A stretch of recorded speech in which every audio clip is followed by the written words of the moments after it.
figured we would do a stream, chill stream tonight, guys. Chill stream, everybody. Just going to be kind of going through some of the news and stuff like that. Yeah, if there's a topic that comes up, I saw there's some headlines on Epstein files, stuff like that. And yeah, if you guys want to do some of the Trump MAGA stuff while we're here, that is cool. But yeah, there are a lot of stories I kind of wanted to cover. And yeah, it's also Sunday, so happy Sunday. I hope everybody had a great weekend.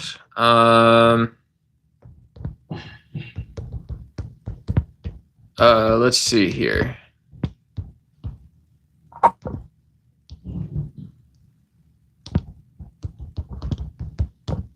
I'm just gonna set up a poll and then I'll get the news up and whatever. I'll hang out. Feel free to come say hi in chat if you want or don't.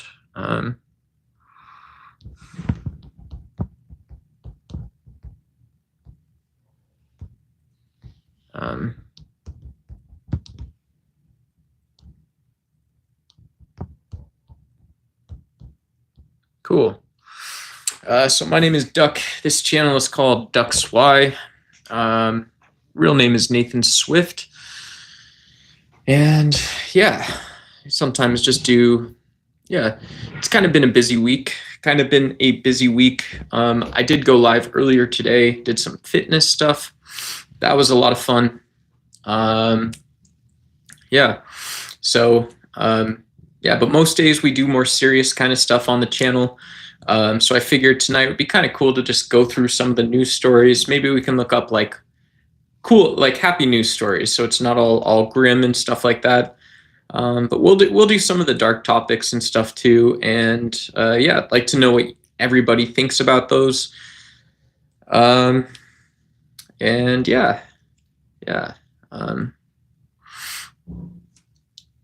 So, but yeah, it looks like there's more stories out of Palestine and Gaza at some of the you have in Gaza right now, just what Gaza sort of looks like and Palestine looks like is all of the sort of normal major populated areas were being bombed out, and Israel said, well, we're going to operate with more latitude, right? If we have intelligence on a Al-Qassam or Hamas target, you guys should expect that we are going to hit that target. It doesn't matter if we don't have people there. We're going to hit the target with something else. Very bad, brutal, not a ton of fun. And so over the last couple weeks, it's come out that as people have left the populated areas and as some of the aid groups have set up locations for food, water, medical, whatever it is that they have or could have, that Israel, who's occupying that area still, has been hitting up to, we're seeing these very large numbers of Palestinians killed. There's not really an explanation. It is a war, right? So this is a war. This is a war that's reached about a third of the level of violence of Iraq and Afghanistan combined. And so even taking that into account, that this is a very violent war, there has not been an explanation for, well, this sounds too persistent to be like some really long-term sophisticated disinformation campaign. It appears that there's evidence and observers saying that, yeah, these aid camps, these encampments, these sort of within Palestine refugee areas aren't safe. These aid stations, it's not a marathon, folks. It's a war. But yeah, so I'll go through this. We're doing news and stuff today. Feel free to say what's up in chat or whatever. And I'm just gonna keep going about doing this. So this is from BBC. Israeli forces kill 67 Palestinians seeking aid in northern Gaza, Hamas-run ministry says. The Israeli military has killed at least 67 people, waiting for UN aid lorries in northern Gaza. The territory's Hamas-run health ministry says. And yeah, the UN World Food Program said its 25 truck convoy encountered massive crowds of hungry civilians, which came under gunfire soon after it crossed from Israel and cleared checkpoints. Yeah, so Israel shipped in so far, a couple million tons of food, lots of food. The UN has as well, but the people in this case, the Palestinian people, right, they're almost in terms of the food distribution. The Palestinian people obviously have human rights, and beyond that, there's sort of this machine or mechanism within the designated aid areas, and so it's not clear why there's any justification, right? Even from the lens of the IDF, that if the whole point of these aid stations is for civilians to operate safely, yeah, Palestine doesn't exist. Very sad. Yeah, Palestine doesn't exist. Yeah, so it's pretty bad, pretty brutal.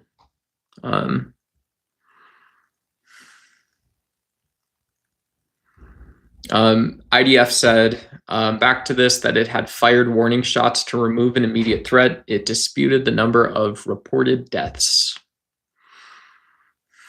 On Saturday, the ministry warned that extreme hunger was increasing in Gaza, and a growing number of people were arriving at its facilities in a state of extreme exhaustion and fatigue.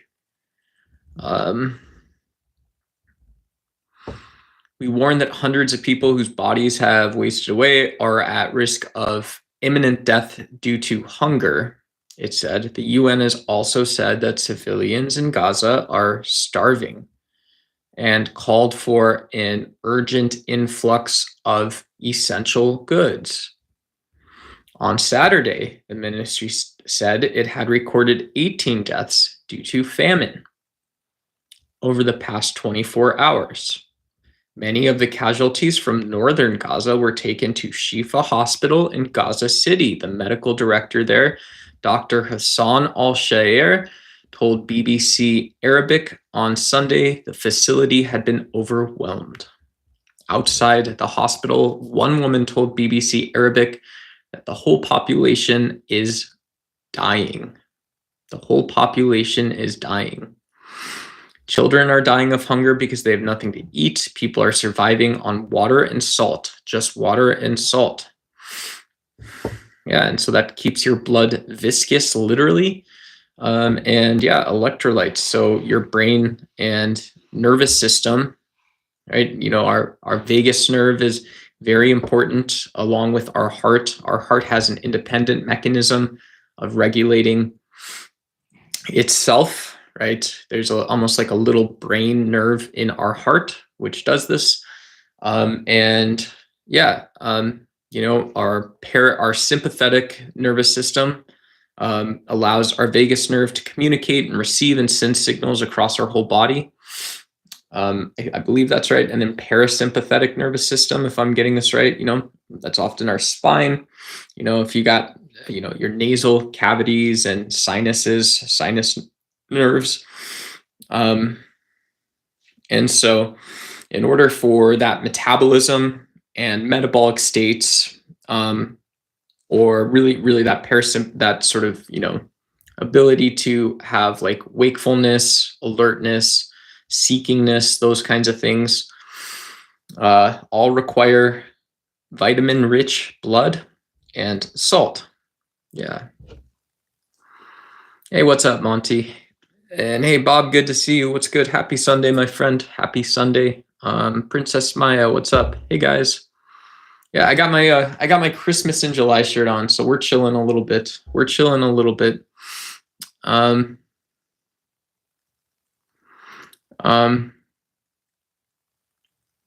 Hell, bro, is it wrong if I decide to not motivate anyone I find along the way who are not known to me? Um, yeah, I don't totally understand the question. Yeah, I think you can make your own choices and decisions, and that doesn't override reality. So, yeah, right? If you're talking about motivation, and there's a doctor a doctor in Palestine or Gaza saying that, well, yeah, we're talking about people living on water and salt in many cases.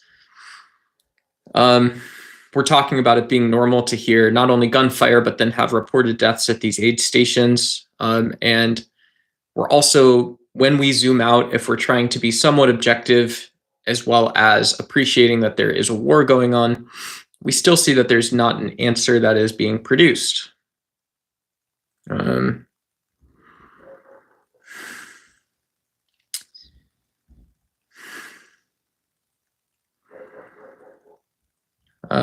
Yeah, so this is in Gaza City. Qassam Abu Katir told AFP he had attempted to get a bag of flour, but instead found a desperate crowd and deadly overcrowding and pushing. Yeah, hardcore simping, right? Hardcore simping, says the internet. Yeah. Yeah, and so, people planning these staples, their ability to, I've seen a couple of YouTube videos from Gaza, Palestine, and it seems like some people, they're using there's some wood fuel sources, some people have stoves, stuff like that. Some people are using like pure gasoline or diesel fuel in order to run things like ovens and stuff like that, which isn't healthy. But if that is the way that like some of the aid supplies are made into bread so people can eat them, you figure out the best way to do that. And yeah.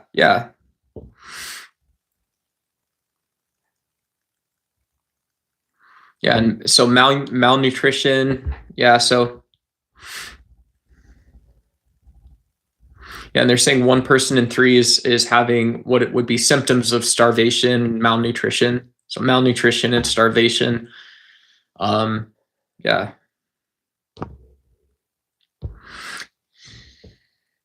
Vic just did his butt crunches, their butt crunches. Very cool. Ban guns then. All right.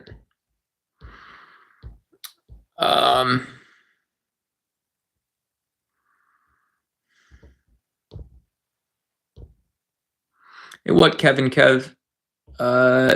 MAGA is awful. Yeah, Kevin Kev's blocked by the YouTube algorithm for some reason, says MAGA is awful. Yeah. Yeah, I don't see Donald Trump communicating why he's not communicating about Gaza. He said he wants to turn it into a water park. That was Donald Trump's way of managing this, right? Donald Trump reads the same stories and he says, I'll turn the place into a car lot.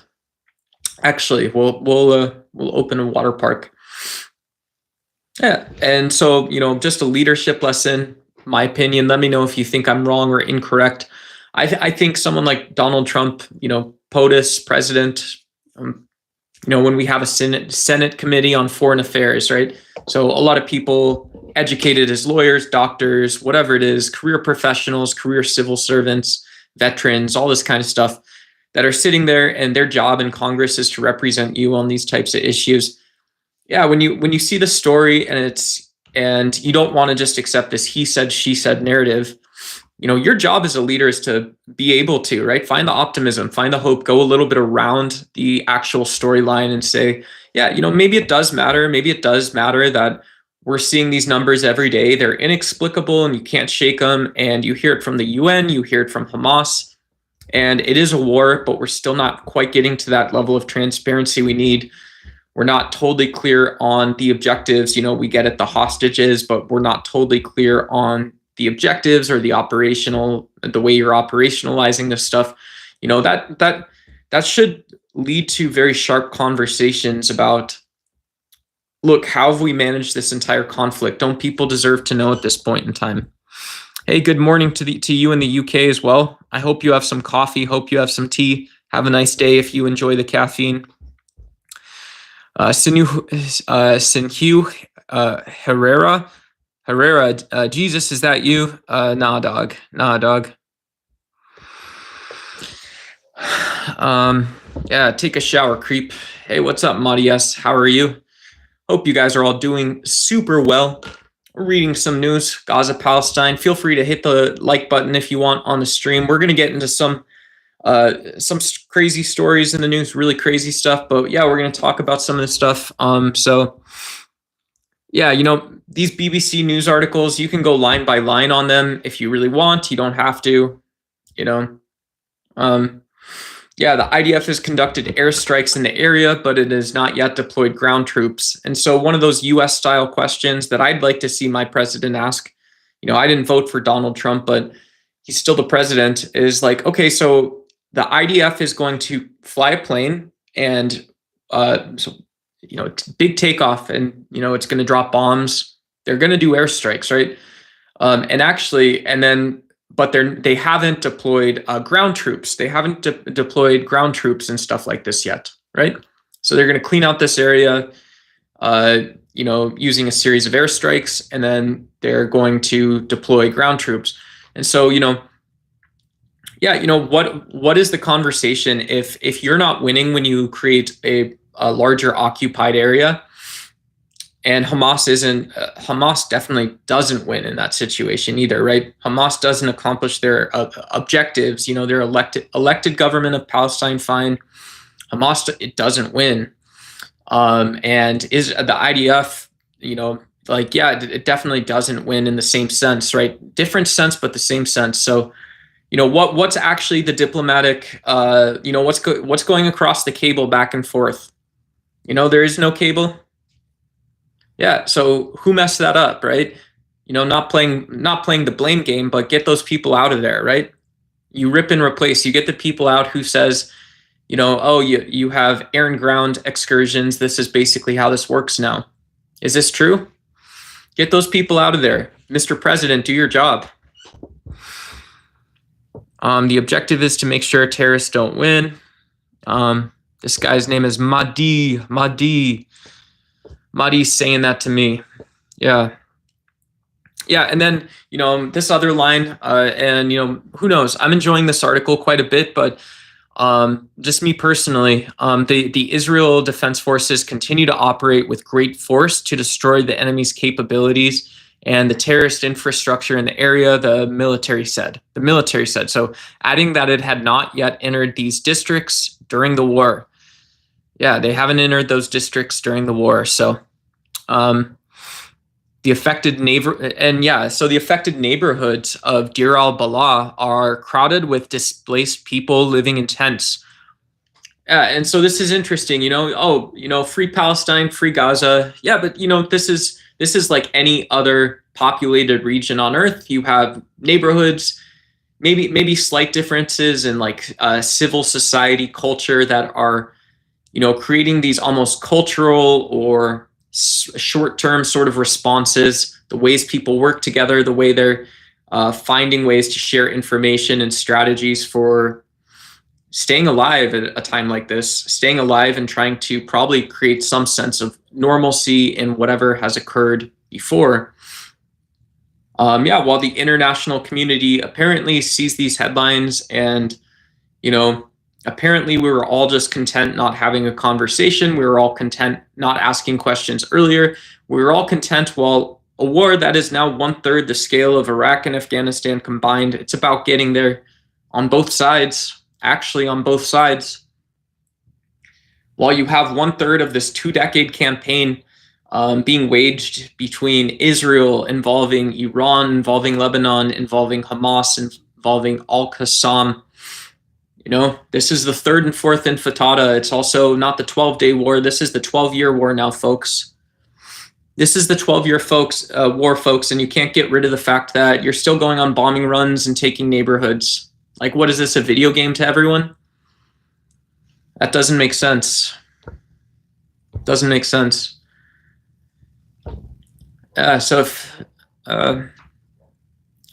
On Sunday, so this is on Sunday, maybe this is today, Pope Leo the 14th, new Pope, new Vatican guy,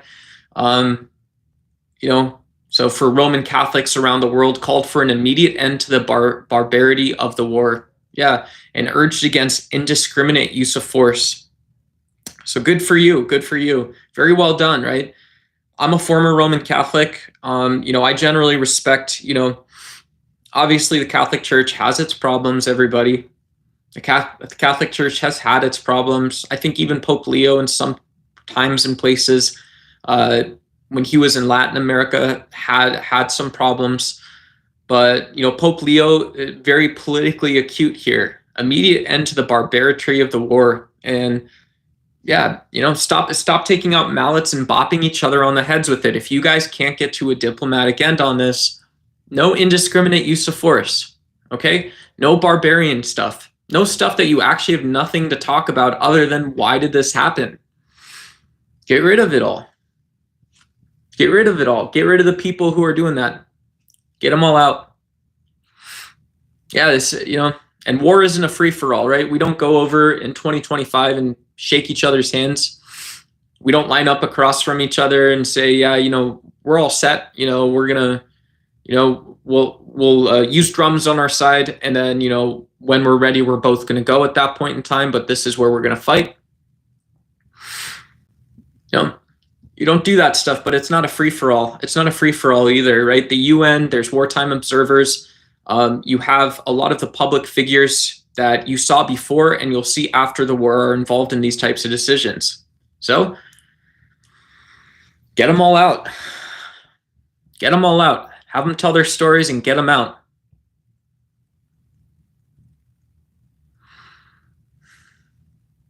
Yeah, so Hamas's numbers is 58,895 people in Gaza. I don't know if this is just Gaza, and yeah, Israel. So Israel's lost 1,200. There's 251 hostages, and I think they've killed about 700 to 800 Israelis since October 7th. So that's that. Wild stuff, guys. I'll be right back. We got a story from Las Vegas right after this.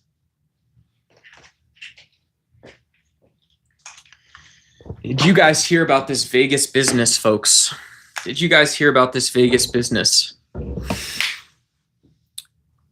Police still searching for the shooter of the driver who plowed into a crowd outside of Las Vegas. Yeah. So this happened last night, I believe. Last night. And so some guy is at a nightclub in Las Vegas. He gets kicked out of the club and he drives his car into the new line waiting outside. And kills 30 people. Kills 30 people. Or he hits 30 people. No one died, right? Crazy story. You can imagine this is a nightclub and so it's obviously horrific, but I haven't heard that there's any casualties yet. And so what happened is this guy gets kicked out of the club. He drives his car into the crowd. 30 people are injured. They pull the guy out of the car afterwards, beat the crap out of him, and then someone takes out a pew and they shoot him. They shoot him afterwards.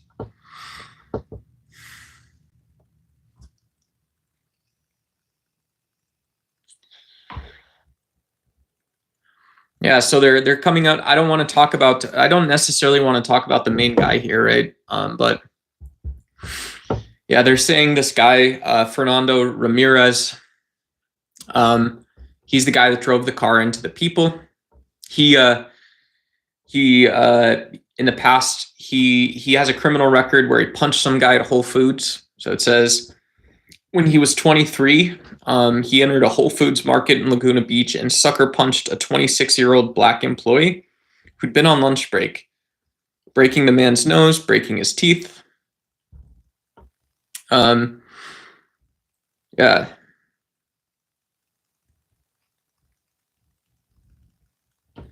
And yeah, this guy sounds like he's got some issues. He said at the time that he hated all black people. So who knows?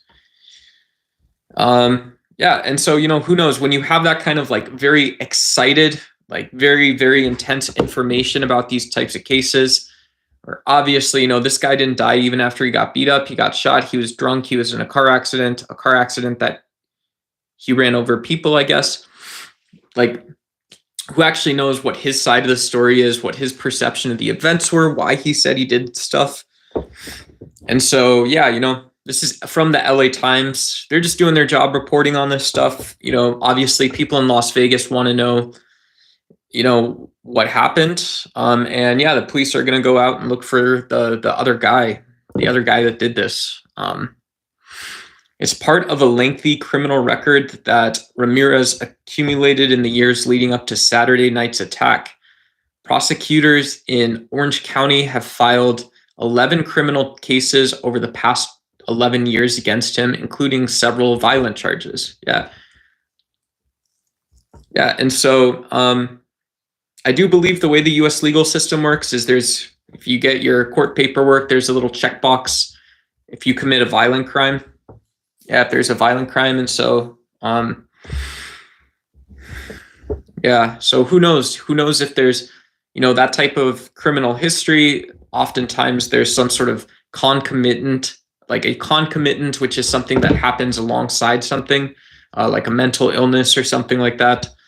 Who knows? There could be childhood trauma. There could be all kinds of stuff that describes why he's had 11 criminal charges in the last 11 years. But yeah.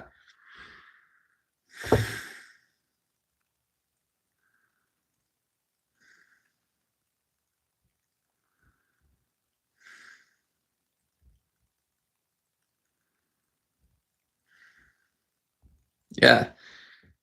So bystanders pulled Ramirez from his vehicle. This is after he runs his car into people, and the video showed him being punched and kicked. At some point, he was shot, LAPD officials said. Yeah. At some point, he was shot, LAPD officials said. Yeah.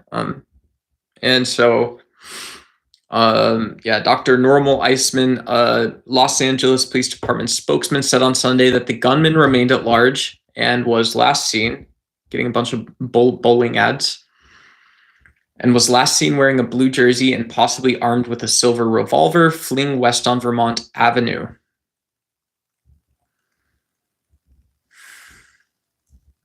Yeah, so that's a crazy story. That's a crazy. But yeah, it's crazy that both sides of the violence, right? It seems like sort of expected that, and I don't mean to be cold towards this guy, but yeah, you already had 11 violent charges. So you get kicked out of the club, you get pissed off, you're still drunk, you get in your car. And I'm sure within my telling of this story, what happened was you got in your car and you decided to go run into people. Maybe you didn't know exactly what you were going to do. Maybe you knew you were going to go hit these people with your car, but it's not that different of a story than that. You were pissed, you got kicked out. You were pissed that people said you weren't good enough. You were pissed they said whatever they said. You were pissed they said you couldn't be there, whatever these things are. And so somewhere in there, you get in your car and you go hit 30 people with your car. And you had 11 criminal charges coming into this. It sounds like you've had a really, over the last 11 years, maybe you had some good stories, some good goes at it. Maybe you don't always see that you were in the wrong or totally in the wrong. You were misunderstood. Maybe the system was too harsh on you. Maybe lots of stuff.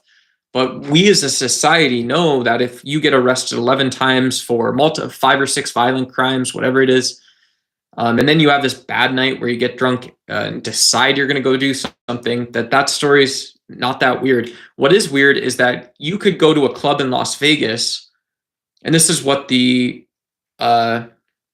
was this Las Vegas or LA? I thought this was, this was Hollywood. Yeah, so this was actually Hollywood. This was in LA.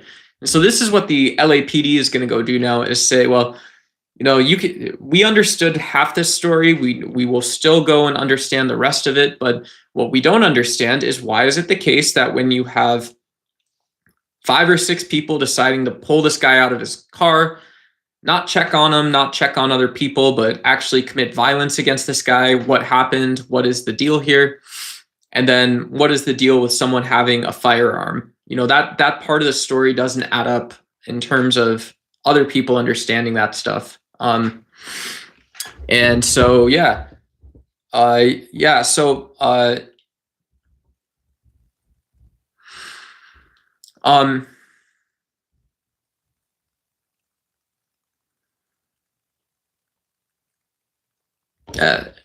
and so it sounds like LA, this is just LA's, great emergency response as well. They included this in the news story. So, and obviously props to Los Angeles, just 2 hours after more than 120 firefighters and paramedics responded to the horrific scene. So, they basically say, yeah, this is a 3-alarm, 4-alarm deal.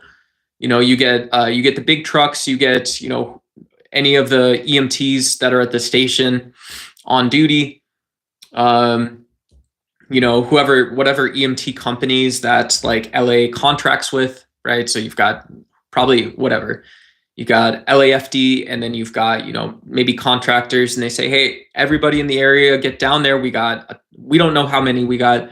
It seems horrific. People are saying 20, 30, 50, 100. So everybody get down there. We'll need everyone's help with everything, and yeah, if you're not helping, you'll be helping.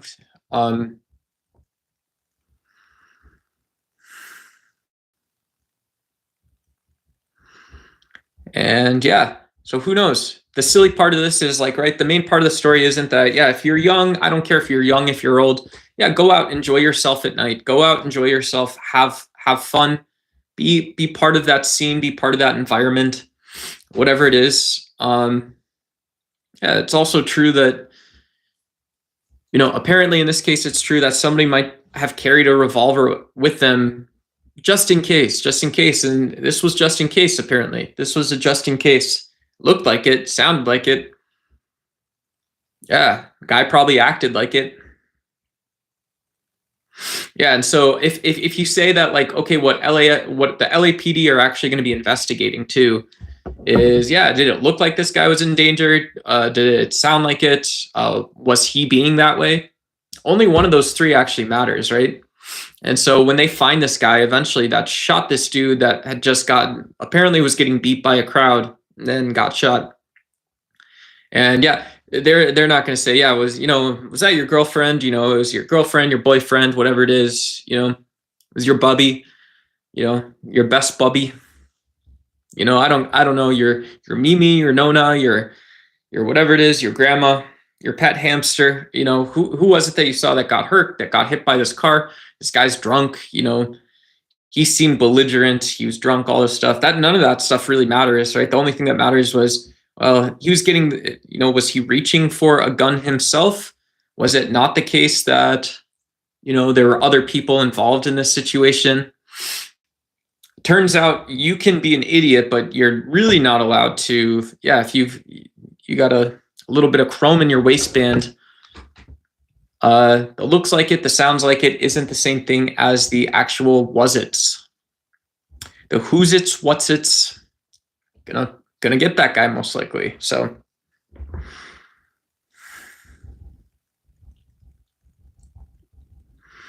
yeah, then this guy, who knows? This Ramirez guy was convicted of a 2019 battery on a police officer resisting arrest. He got 180 days in jail. So, yeah, and that's probably fair. Who actually knows, what happened, but yeah, go spend 6 months behind bars, go spend 6 months, maybe by the time your trial is done, you'll go do another 3 or 4 months in like a general population or something like that, whatever it is. Like,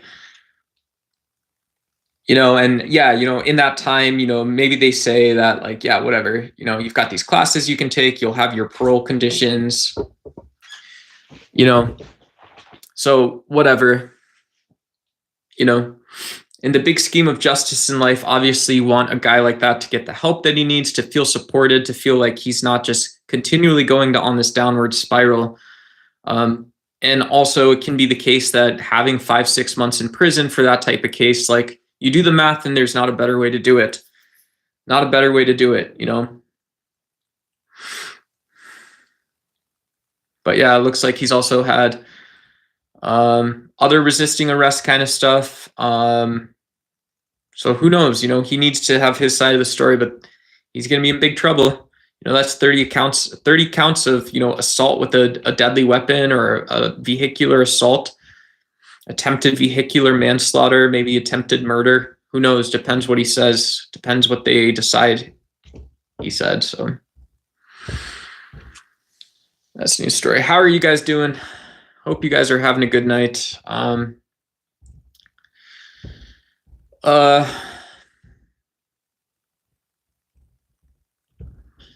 Let me see.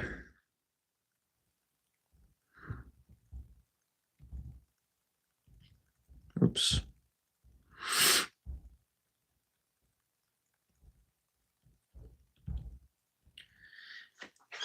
Oh, I'm not seeing any of the chats on my phone. So sorry if I haven't been talking to you guys.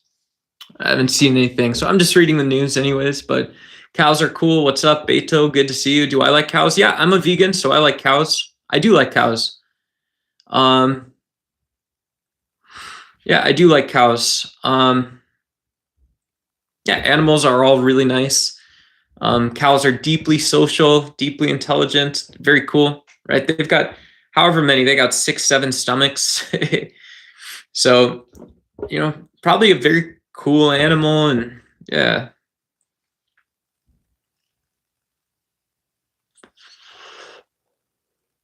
Yeah, Master X right now, I'm just working on my YouTube stream, my YouTube channel. So I don't do anything for a living. If you guys want to like and subscribe, I'd like to consider going back to work, but who knows? It's 2025. Maybe someday we can talk about that. But yeah, I had a couple good career years.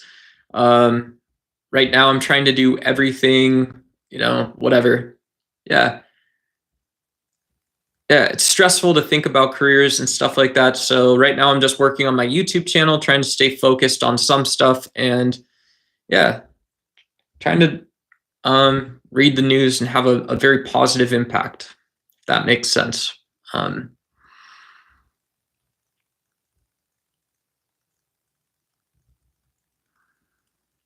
Master X is a farmer. Yeah, Master X is a farmer. He is a like cocoa bean farmer, cocoa beans. Yeah, dark chocolate's very good. Cocoa nibs. So yeah, that's cool. One of the things that I enjoy, because sometimes I feel stressed out sometimes, and I'm okay with that. I embrace that. But yeah, things like dark chocolate for vegans, and for all people in small doses do release some endorphins and stuff like this. All right, not for like aphrodisiac purposes, but I enjoy cocoa and stuff like that. Dark chocolate. So Master X, yeah, if you have a Shopify website or you're distributing your cocoa anywhere, that's awesome. Yeah, and Master X is better than me. I'm sure that is why. That explains that comment. Master X, that's why I'm better than you. Yeah, of course. If you're growing this aphrodisiac, endorphin releasing crop that I can use to do so much stuff with, I can make cookies, I can make brownies. It makes sense. Christian Bridges, what's up? Bob's sad. Bob is sad. Be joyful, Bob. Be joyful. Be joyful again. You dig out tomatoes, plant it, water it, what it, any problem? Doggos. Hey, what up, doggos? Yeah, I love doggos too. I'm a big fan of doggos. Hey, what's up, Unami? Good to see you again. Unomi, don't fear failure, not failure, but low aim is the crime. It is glorious even to fail. Have it for you. Living word. The living word, folks. I hope you guys have a way. I'm going to try and this. I don't know if I did this right. We're just readjusting very briefly. I hope everybody... Can you guys still hear me? Should be able to still hear me. Whoops. Hopefully you can still hear me. I hope everybody had a good weekend.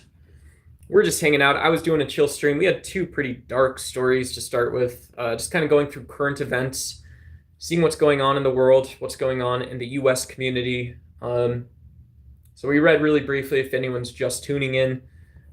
We talked a little bit about some of the IDF strikes in Gaza and Palestine, maybe the lack of political response or responsiveness, trying to remain somewhat, objective.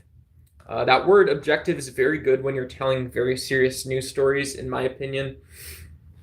I think some of the most enviable, the most successful journalists, people that have maybe concomitantly, read the tapes, also maybe done some of their own investigative journalism, were all very good at remaining objective. They knew when to editorialize, which is to add your own opinions or beliefs onto things. And they also knew when to sit down, shut up, right? They knew when to sit down, shut it, and when to read what other people were talking about. Try to pick out a little bit more of the story than you did last time. Some of these BBC articles, these mainstream news articles, aren't meant to entertain all the time. It might not be all that much fun, but they can give you as much information as a Wikipedia article, sometimes more. So I like to appreciate that distinction, that someone did put that time and effort into that article, and not being too weird about it. If you guys want to do some Epstein, because it is Sunday, folks, and I gotta figure out this freaking chat. Let's try this. I'm gonna refresh my chat here on my phone real quick. I'm gonna turn all chats off for just a second so I can't see them. And then we're gonna flip them back on. And I see Samari, what's up? Dab, and a little bit of this, a little bit of that. It's good to see you. Very cool. Happy to have you here. Welcome to Ducks Y.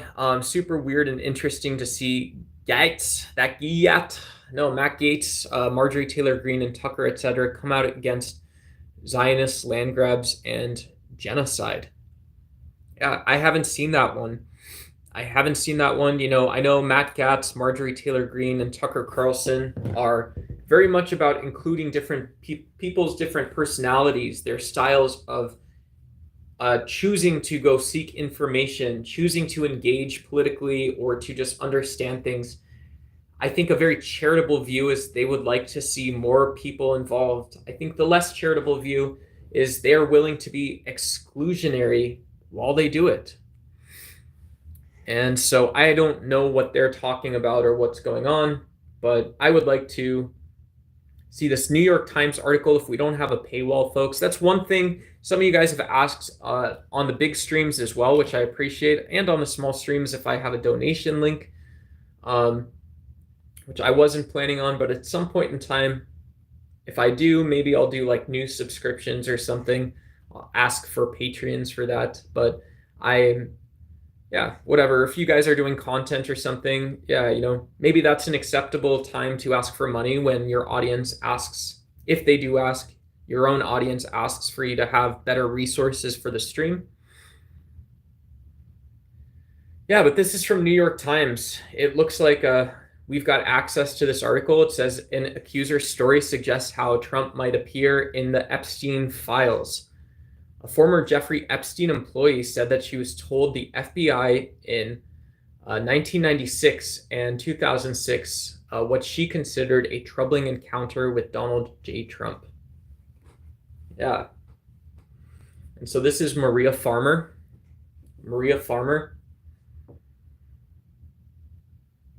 And there's a nice image of her. If I can spin this around. This is my netbook. It's probably too hard to see here, but whoops. I can show you guys this image too.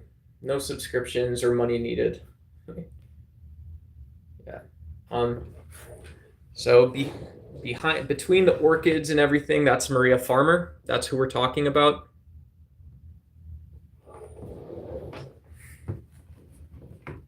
And so let's see. So this is a person, we know she was an Epstein employee, so she's probably pretty close to Jeffrey Epstein.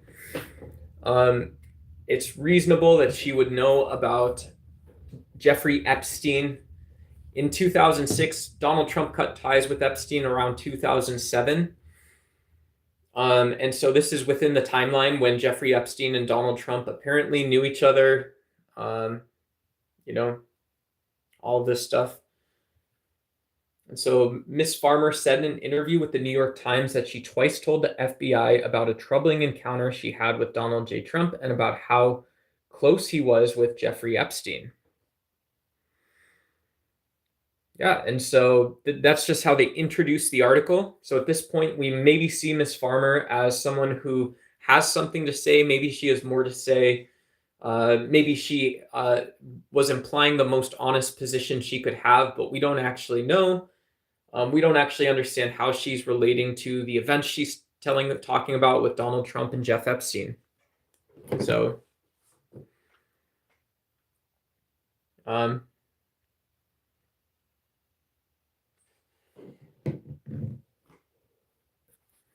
So it was the summer of 1996 when Maria Farmer went to law enforcement to complain about Jeff Epstein.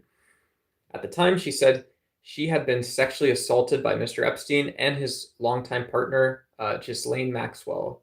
Ms. Farmer, then in her mid-20s, had also learned about a troubling encounter that her younger sister, then a teenager, had endured at Mr. Epstein's ranch in New Mexico. She described facing threats from Mr. Epstein.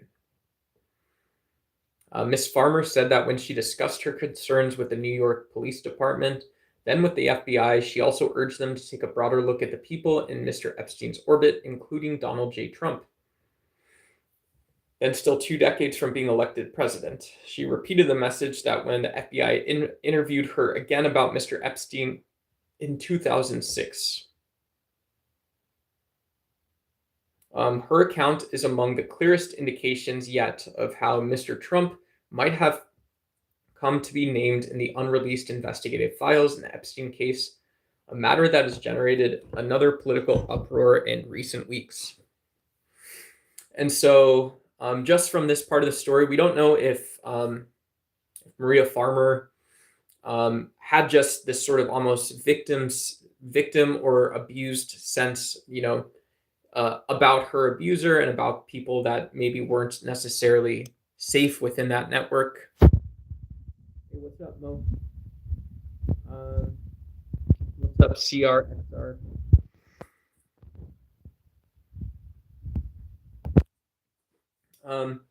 Yeah, but just to, I'm not for conspiracy theories, but just for CRXR, Epstein was still, he's a billionaire, right? He was still going to Mar-a-Lago up until the mid to late 2000s. So you can ask why, right? You can go anywhere, you can be anywhere, you can do anything. Not for conspiracy theories, right? I'm for evidence in these cases when people's reputation, but also justice for the victims in this case. If there's a reason to believe that this goes beyond Epstein, right? Some people want transparency for reasons of justice versus for reasons of some exciting news story.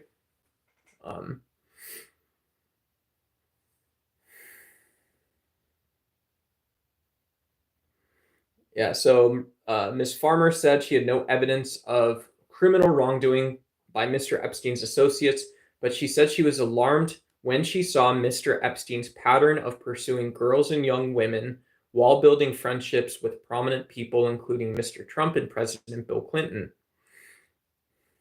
Yeah, so, maybe she sees the same sort of psychology or behavior patterns here and says, yeah, none of this seems right.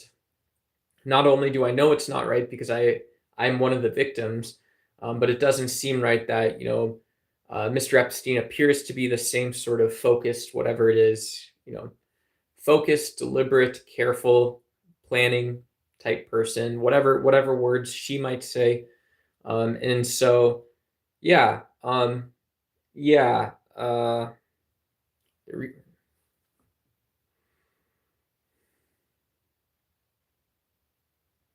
Yeah, and so they are, the New York Times is doing a great job here. They're saying don't rush to conclusions. You guys can let me know if you have evidence outside of this that this is wrong or an argument.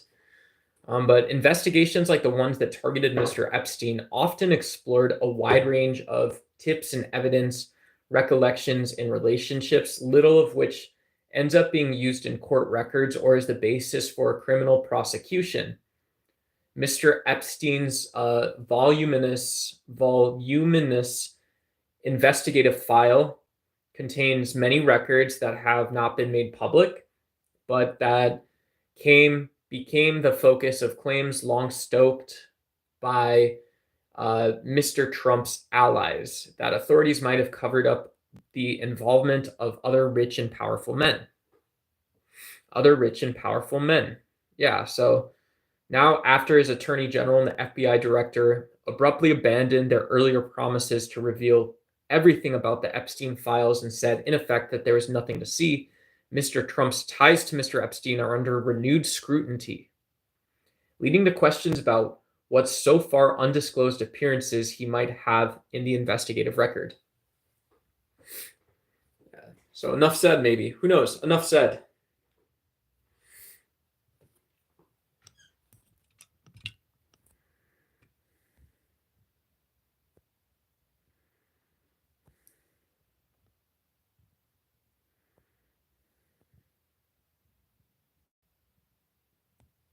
Yeah. So Trump was no Donald. So Maria Farmer just knew of Donald Trump. She just knew of Donald Trump.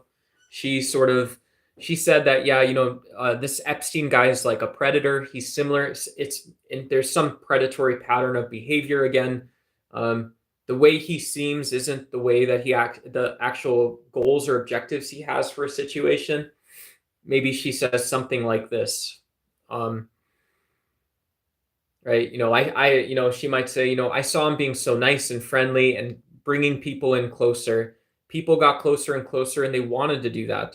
And it turned out that the entire time, he's grooming people. He is building these sort of leveraged relationships, with young women, young girls, this kind of thing. And so she sees this sort of behavior and she says, yeah, I know this guy's meeting with Donald Trump and you guys don't want to sit there and just let that happen. You guys don't just want to see. I mean, I wouldn't be surprised if this guy's got other stuff that he's doing wrong. Hola, Poker Rex. Good to see you.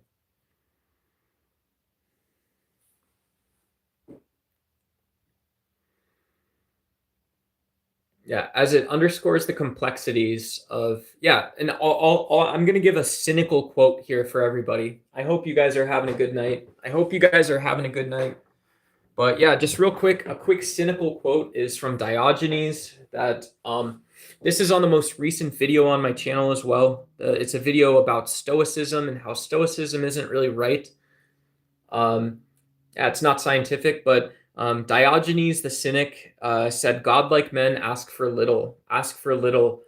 And so I feel like the investigators in this Epstein case, while they should pursue the full ends of justice and not sacrifice that, they also have to almost embody the cynic value of asking for less. They have to be able to actually understand what small truths in this case are about to be able to pull out the larger truth. What's the larger truth is if you already know you have 1 plus n victims, right? You have 1 plus n victims. You have one victim. It was a pattern. And so the actual number of victims is a 1 plus n sort of abstract, very simple mathematical term. N could be 5, so you have 6 victims. N could be 10, so you have 11 victims. N could be 20, so you have 21 victims. So you have 1 plus n victims when you just start learning about this guy. And so you can already say, okay, well, I need to find a lot of little true things that are going to be the big true thing. And so people like Maria Farmer, who are victims and are bold enough to speak out in this case, they can say, well, I'll just share what I know. I'll share what I know. If I have a bad sense of something and I know something, I can share both of those things with you, right? There's no patriarchy. There's no, this is some emotional woman victim. None of this like really bad bashing stuff that unless it's about Epstein or unless it's about whatever it is, people are usually okay doing. No, collectively, the investigators and Maria Farmer in this case, should be able to sit down and have an adult conversation about what happened in reality. What is her perception of things? What's your sense about it? When did you start getting the sense about it? Did you notice or realize anything afterwards, if you're comfortable talking about that? Who else do you think maybe we should be talking to? You know, don't worry about sending us on a like a goose chase. We know what we're doing. We're good at finding these. We're good at asking for less, like Diogenes would tell us. Right? Maybe we are stoic. We're like Marcus Aurelius. We can be objective within the scope of the investigation, but maybe we ask for little, right? Maybe we say we know this is the scope of the investigation where there's 1 plus n victims. We don't know the number of victims. And so we can just find where the ladder comes in and what builds a good case against this guy. So in terms of releasing these case files, whatever. I don't know what you guys think. I saw some GOP guy, anybody who needs time in the media, right? Just like me, guys like your buddy Duck. When I need some airtime on YouTube, I can say, yeah, let's. Hey, what's up, Miles Tails Prower? Good to see you. Hi. Hello. When I need some airtime on YouTube, I'll just put Epstein debates, right? MAGA Epstein debates. You guys want to do some MAGA stuff? Let me know. I'll actually talk about some MAGA stuff. But GOP Rep Tim Burchett says he still wants the Epstein files to be released. This is another story. This is another news story from ABC News America.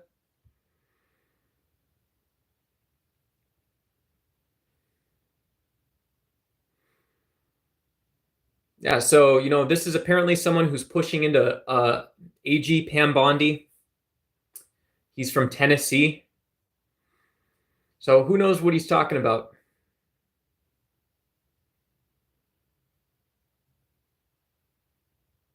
He said, we're playing in the big leagues now. So I don't know what that actually means. We're playing in the big leagues now.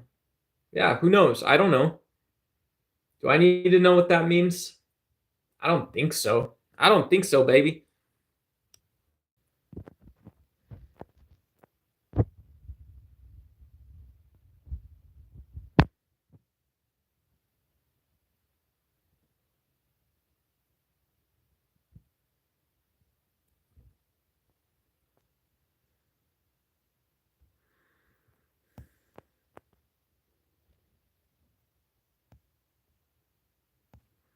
Yeah, Maria Farmer was an employee of Jeffrey Epstein. So she worked for Jeffrey Epstein.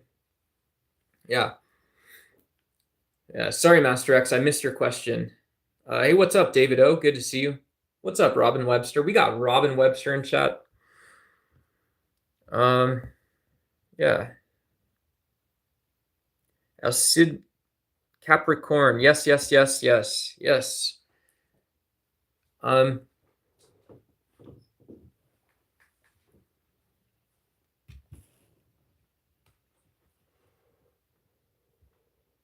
Happy Sunday, everybody.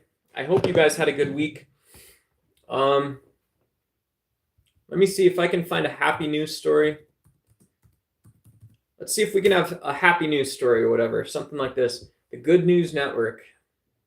These are inspiring and positive stories, folks.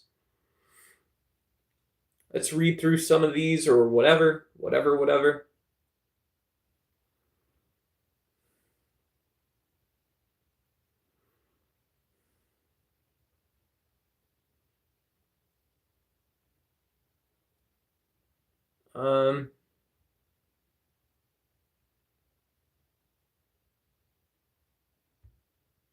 Let's see. For 57 million seniors who are video gamers in the US, aging is just another level debate. There's one of the channels I subscribe to is this old guy. I don't do a ton of like gaming, streaming stuff on my own YouTube account. The subscriptions I have, I use YouTube as well quite a bit, but this says for 57 million seniors who are video gamers in the US, aging is just another level to beat. And I saw this one guy who was a Marine Corps sniper who plays like Escape from Tarkov or something, Kharkov, whatever it is. He plays some sniper video game. This guy's an eagle, man. This guy's an absolute eagle. He is just sitting there watching. He's so focused. He's very good at the game too, I think. I think he's really talented. Do I like hot dogs? I'm a vegan, but I eat vegan hot dogs. There's a vegan brand of hot dogs called Smart Dogs. Those are pretty good. I enjoy those quite a bit. Um, so kids these days, right? They spend too much time playing video games and not enough time outside. Tell that to grandmother Michael Statham, and you'd expect her to agree with you. But in reality, her response would probably be something like, which game? Behind the techno nest of screens in her home in Washington state, the 60-year-old is known to many of her friends as Tactical Grandma, the moniker she uses while playing her favorite video game, Call of Duty. Marketed to young men primarily, Statham doesn't let it get to her in her way and says she enjoys sniping the virtual soldiers controlled by those young men from a long range. That's pretty fun, she remarks, free of concern over judgments. She has every reason to be, with over 110,000 followers on Twitch. Tactical Grandma is a source of wonder and smiles, and she's even used her video game popularity to raise thousands for charity. Wow, this is a feel-good story, folks. You like sneakers upside down? I don't know that much about shoes, my friend. Yeah, if you juxtapose sort of the artistic and market value of sneakers together, and you see that markets are a little odd, you almost assume that shoes themselves are the things that people invest in. And that makes sense because there's a sneaker market.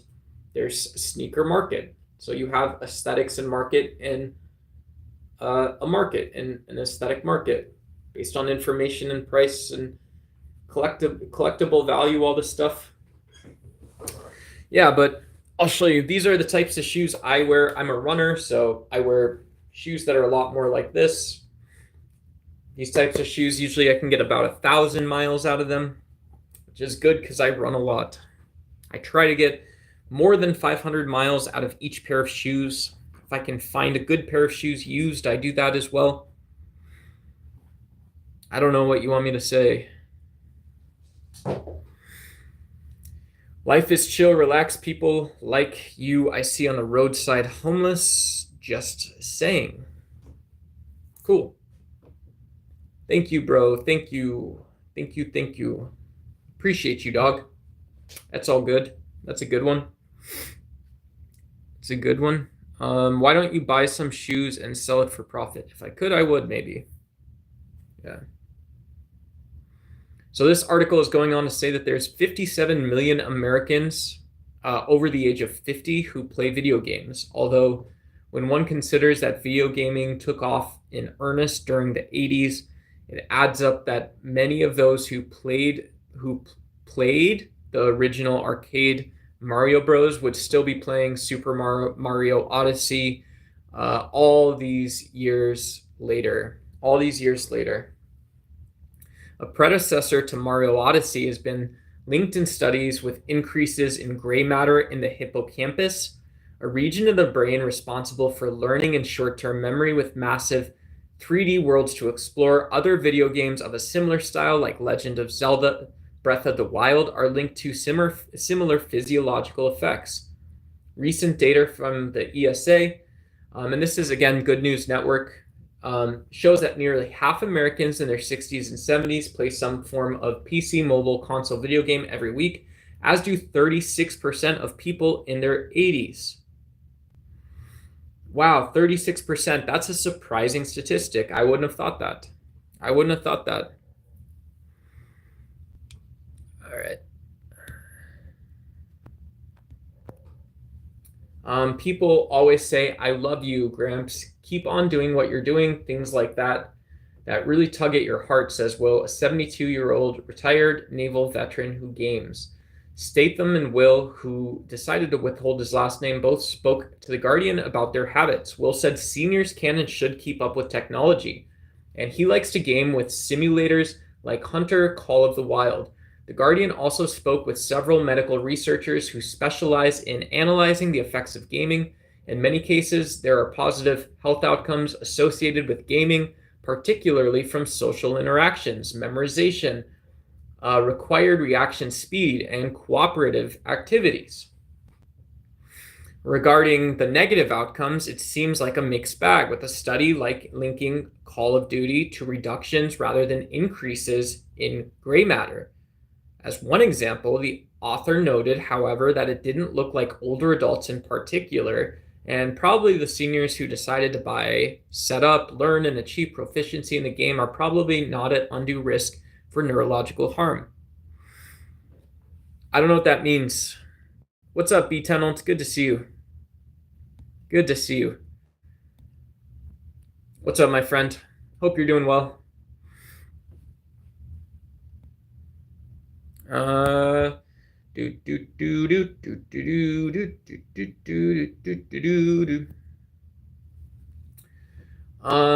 Despite cranial injury preventing him from sitting down comfortably for more than half an hour, Will maintains a chipper attitude about his hobby, saying, "You're never too old to respawn. You're never too old to respawn." Cool. Heck yeah. Hey, what's up, Big Tyrone? Going through some news stories today. Hope you're doing well.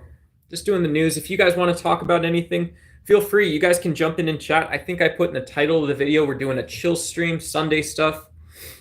I really just wanted to read the story about the Hollywood nightclub. I really wanted to cover Palestine, which we did earlier in the stream, some of the war stuff. But if you guys want to talk geopolitics, you guys want to talk theory, that's awesome. I could read you guys John Steinbeck. I actually took out, and sorry for the background noise, I took out my copy of Mice and Men today. John Steinbeck is a great American novelist. Yeah. I should go find the rest of my books some other time. Yeah. Yeah, but this book, I think it's aged well.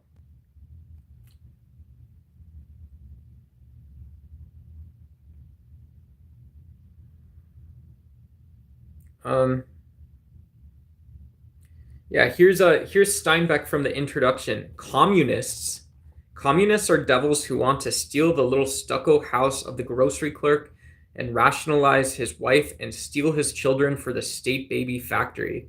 Industrialists are fat, greedy, cruel beasts who take pleasure in bombing their workers.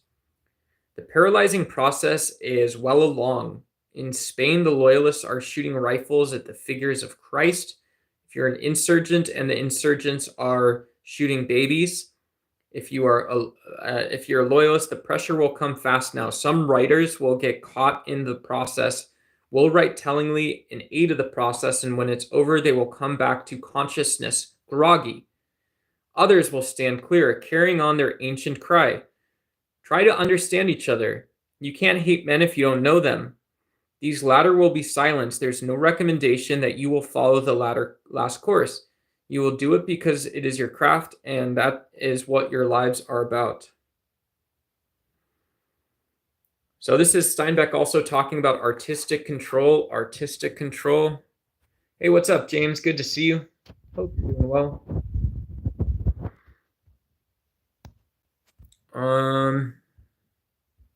Cool. Yeah, so just so you guys know, we do have auto moderator on. No big deal, but I don't know why I'm getting trolled so hard today. Par for the course. Do you think Epstein and Diddy case connected? I heard it's the same district attorney. Yeah, I heard she got fired. Or the lawyer in the Diddy case got fired. Are you Palestinian? No, I'm not Palestinian. No, if you guys if you have opinions, if you have questions, opinions, beliefs, ideas about the war between the IDF and Palestinian forces or similar forces, we can talk about it.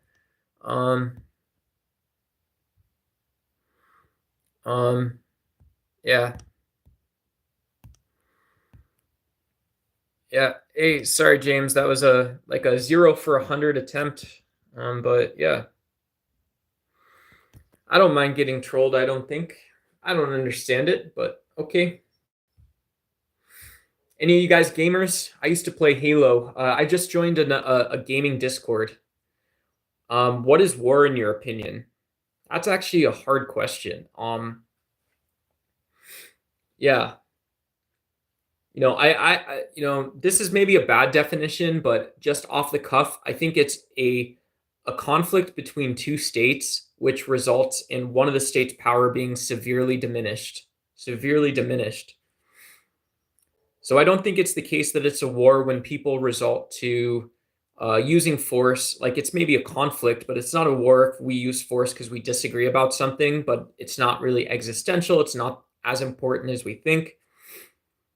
But if we use violence because we want to diminish the capabilities of another actor, to me, that's what a war is. That's what a war is. War, war, war. What do you think, Mo, or anybody else? You guys have a definition of war or a definition of what a nation state is, a definition of what a country is?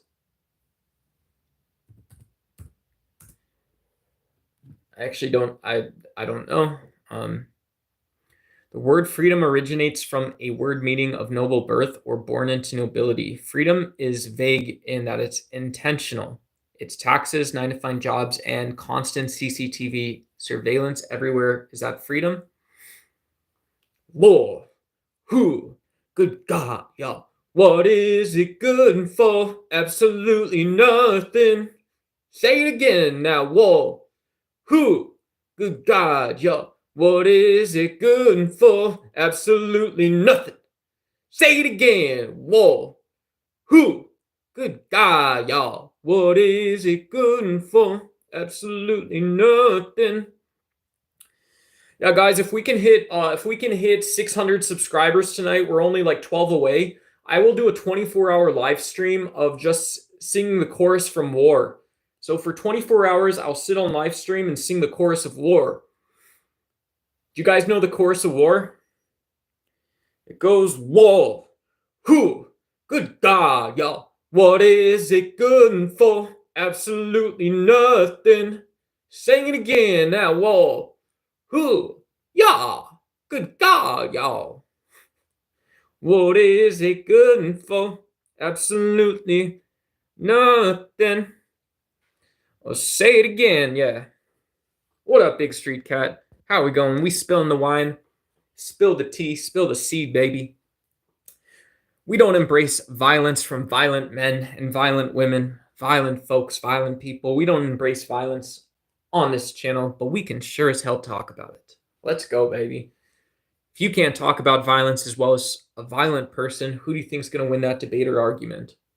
And then you find these phonies on YouTube who believe they can talk about violence because they themselves are violent. So they're watching themselves and talking about someone else. Folks, we don't do that.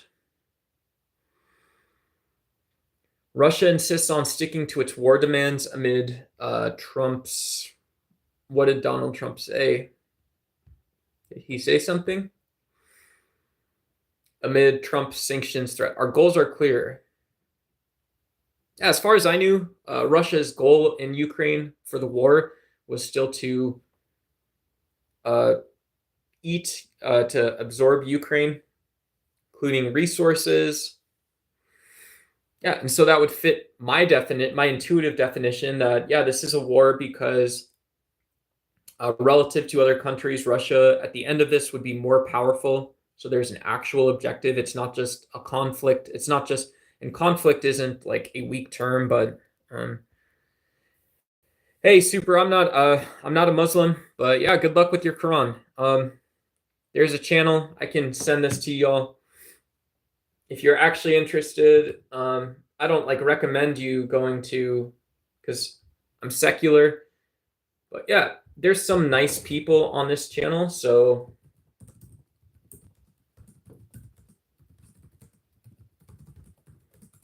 that Dots Connect to Islam channel, they're very nice. They've hosted me a couple times. I've gotten to have some longer form discussions. So if you're polite, they're polite. I think it's like an apologist Dawa channel, but yeah, very cool people over there. I feel like very a spirit of charity, kind people, by and large. And so yeah, I can't teach you Islam. I recommend, if I recommend my worldview, I'd say be a secular atheist. Just be nice, be a nice person. You don't need a book to tell you to be a nice person. You can figure that out. I trust you can. Yeah, neural dust is a speculative technology that essentially would make Neuralink technology bioavailable and inhalable, basically airborne mind control. Wow. Wow, wowza. Um, I don't know what a speculative technology is that essentially would make Neuralink technology bioavailable and inhalable. Um, yeah, that's crazy. Who knows? Yeah. Yeah, that's crazy. So, like, a lot of people think CRISPR gene editing is like this. Just makes me think of this. I don't know anything about that. Yeah, but um, like CRISPR gene editing, people think it's like a laser, but usually it's not. Usually it's like a solution or something that you can apply, right? Like, it's a thing, and with CRISPR-Cas9, you can actually create these RNA molecules. I think that know what a molecule is and know what it isn't. It's very smart, right? These little tiny, it's not even like bioengineering. It's, I don't know what it is, like molecular something or another.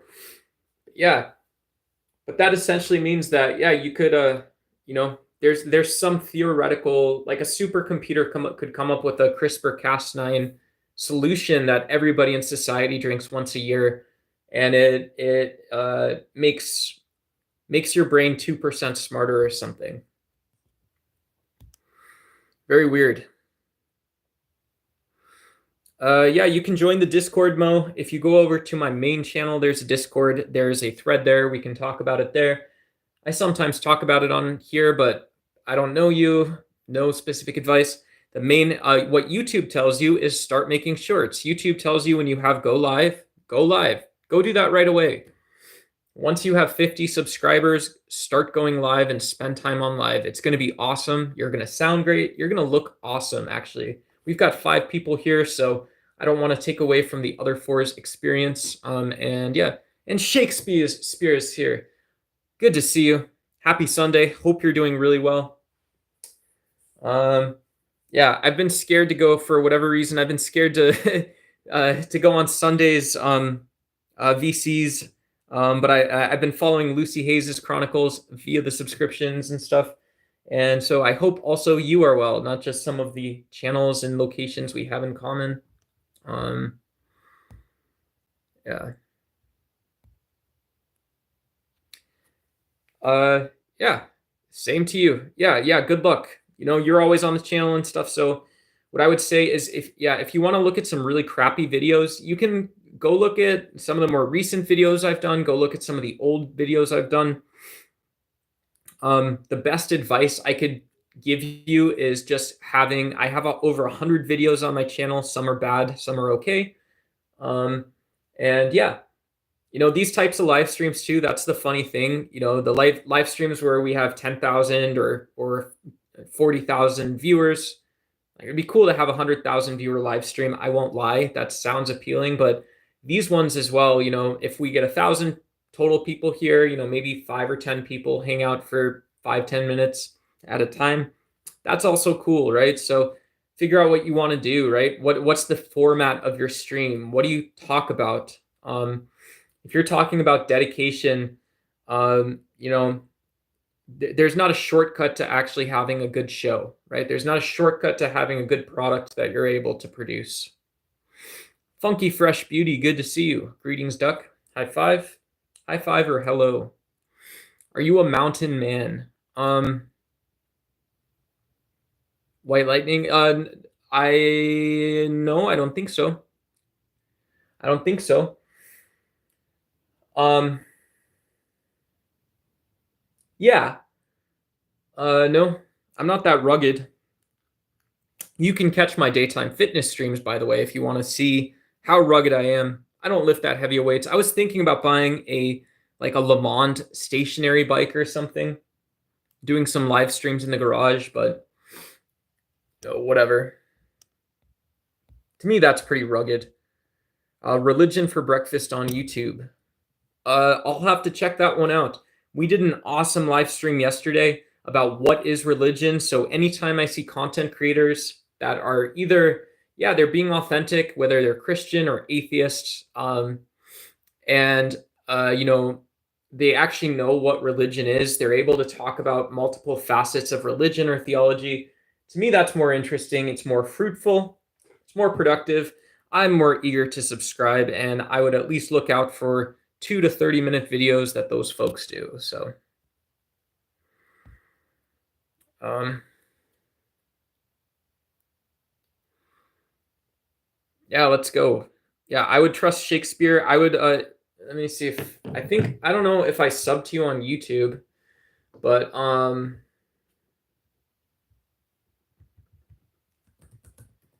I would trust Shakespeare is good at that. By the way, do you think the other Shakespeare? Do you guys think Shakespeare actually existed? This isn't coming up.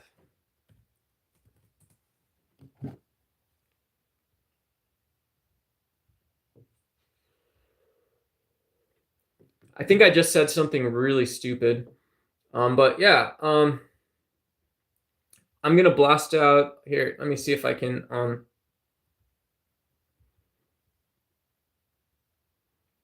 This should work.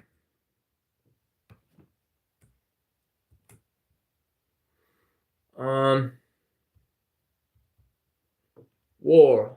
Who? Yeah, for the smart folks that watch the Ducks Wise stream, if I'm not smart enough, people like Shakespeare are where you go. Yeah, she and some of the circles that she frequents are all very smart people. So,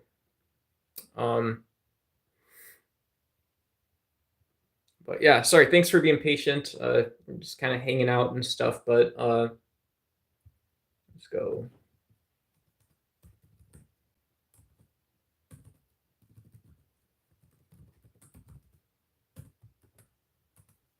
I think that's right. Let's see if that link worked.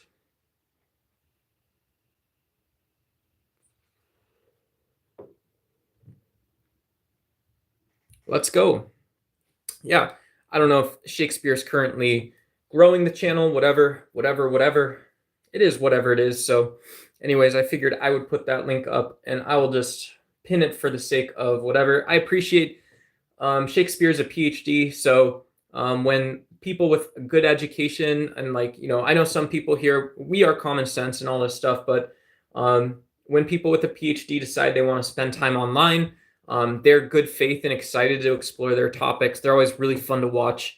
Not only fun, but you leave with something to think about for, whatever, an hour, a day, 15 minutes, 5 minutes. So that'd be cool to see a couple of you folks over on her side of things. And yeah.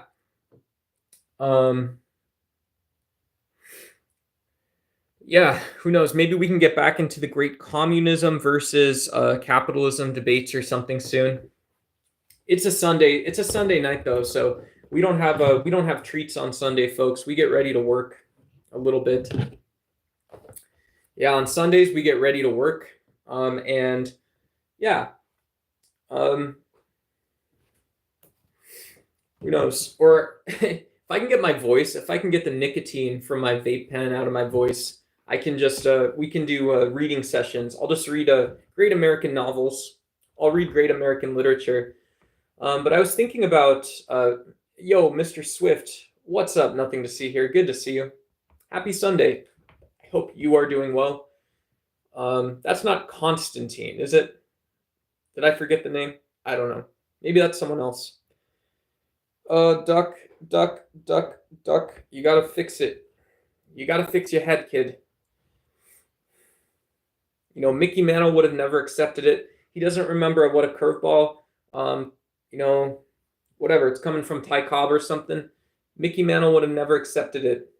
I'm telling you.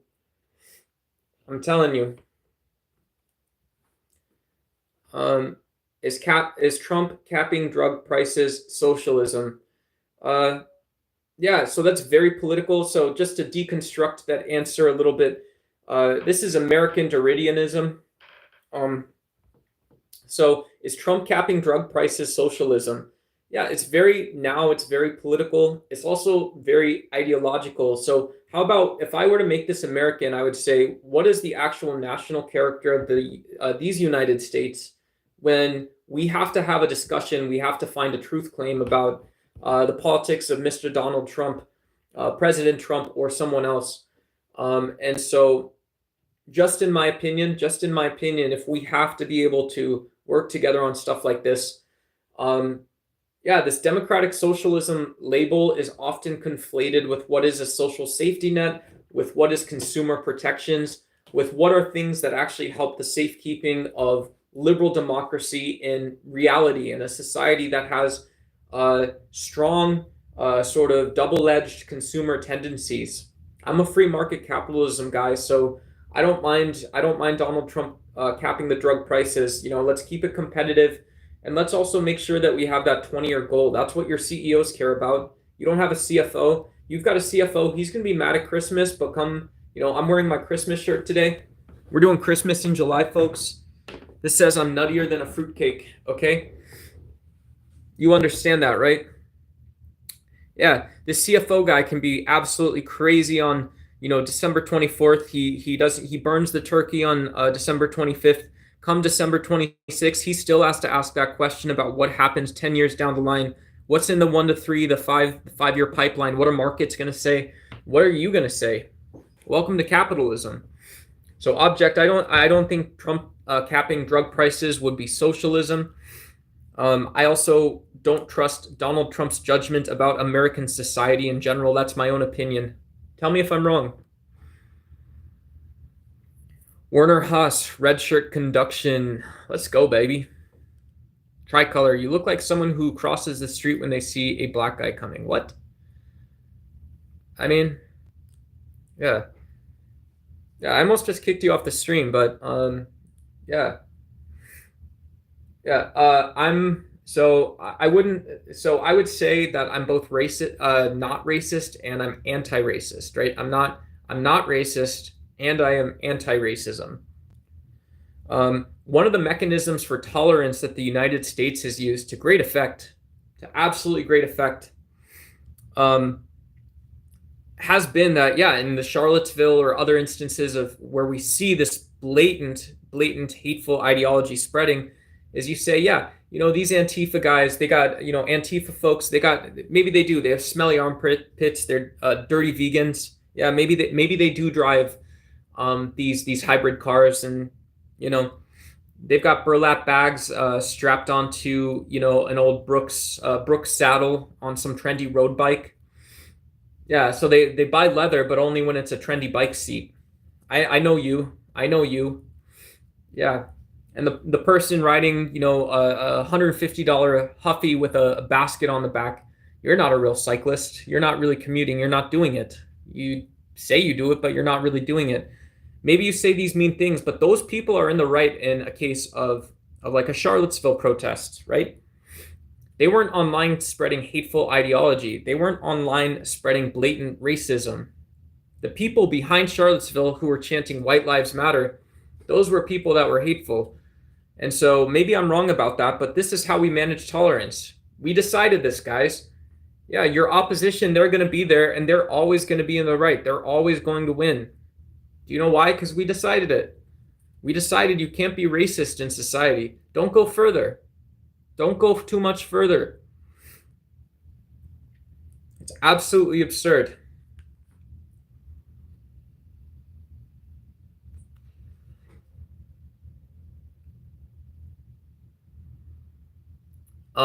Where'd all the goobers go from the other day? The stream was popping off almost like you sold out. Yeah, I don't know where everyone went. I don't know where everyone went. They were somewhere else. Yeah.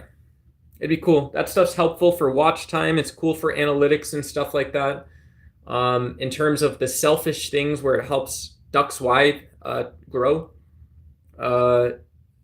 Those things are, you know, having anywhere more than 5,000 people check into a stream. Those are all really useful, good things.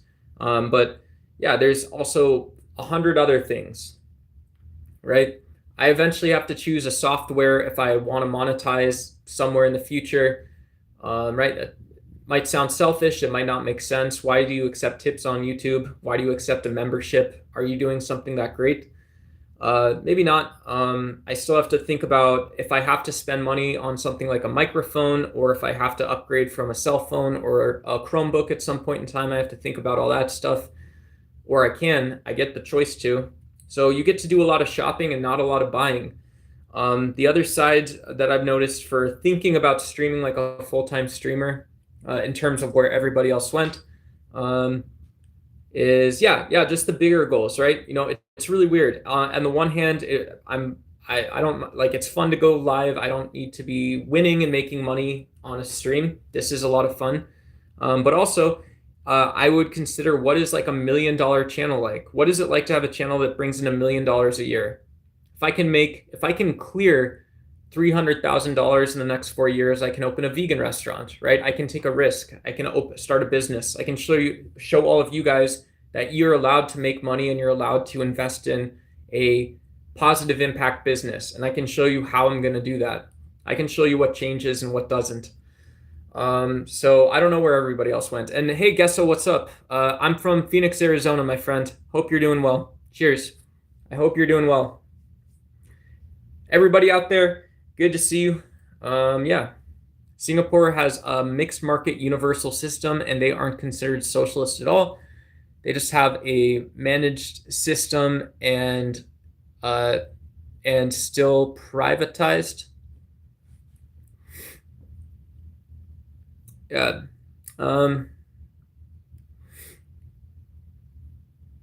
Yeah. Doesn't Singapore all the time get compared to what's it called? Not Malaysia. It's not Malaysia. This is how far my knowledge goes. So it's not Malaysia. It is hold on.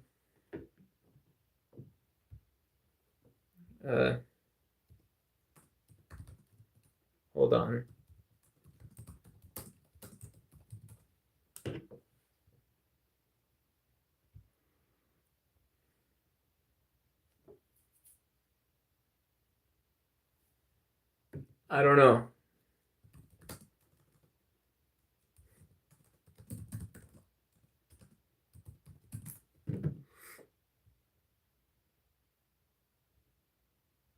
It's not Shanghai? No? Hong Kong? No. Yeah, I don't know. I don't know. I'm a stupid American, Shakespeare. So the things I understand is civil society. Tell me civil society and confuse it with civic virtue. Those are the two things I would understand, right? Yeah. When you say that was George, it was George, Alex, and no, it was, you're right. That was just history, right? That's just history. That's how it is. That's how the world is. That's all I know. From Portugal. Yeah, my one of my girlfriends in like high school, middle school was Brazilian. So yeah, Portugal. Very cool. Very cool. Good to see you.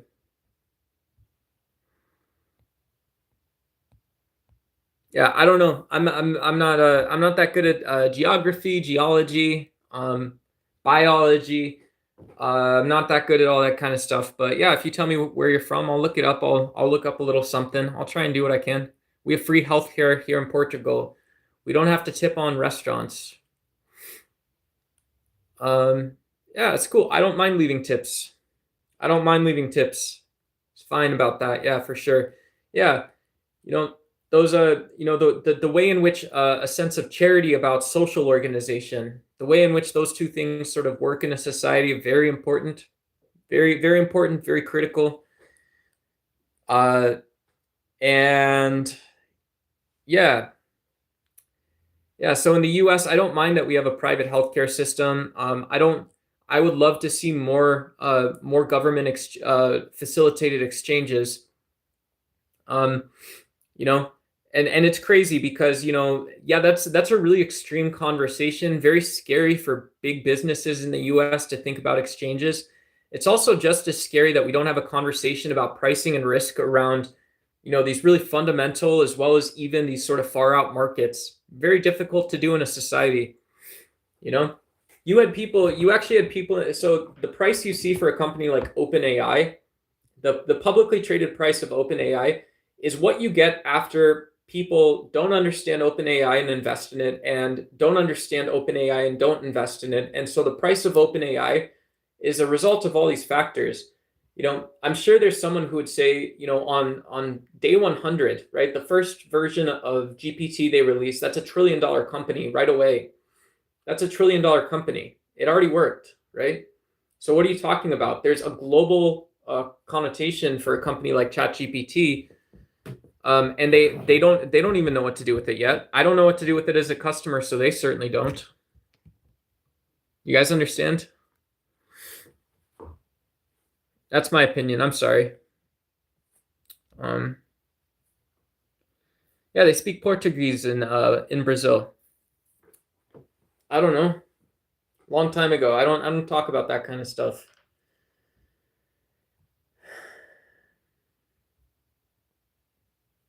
Yes, tricolor is very right. I define myself as a queer heteronormative. Yeah. So I am white, cisgender, millennial, but that's also compatible with queer heteronormative. You can say either or. You don't actually get something wrong with it there. I didn't misunderstand anything, did I?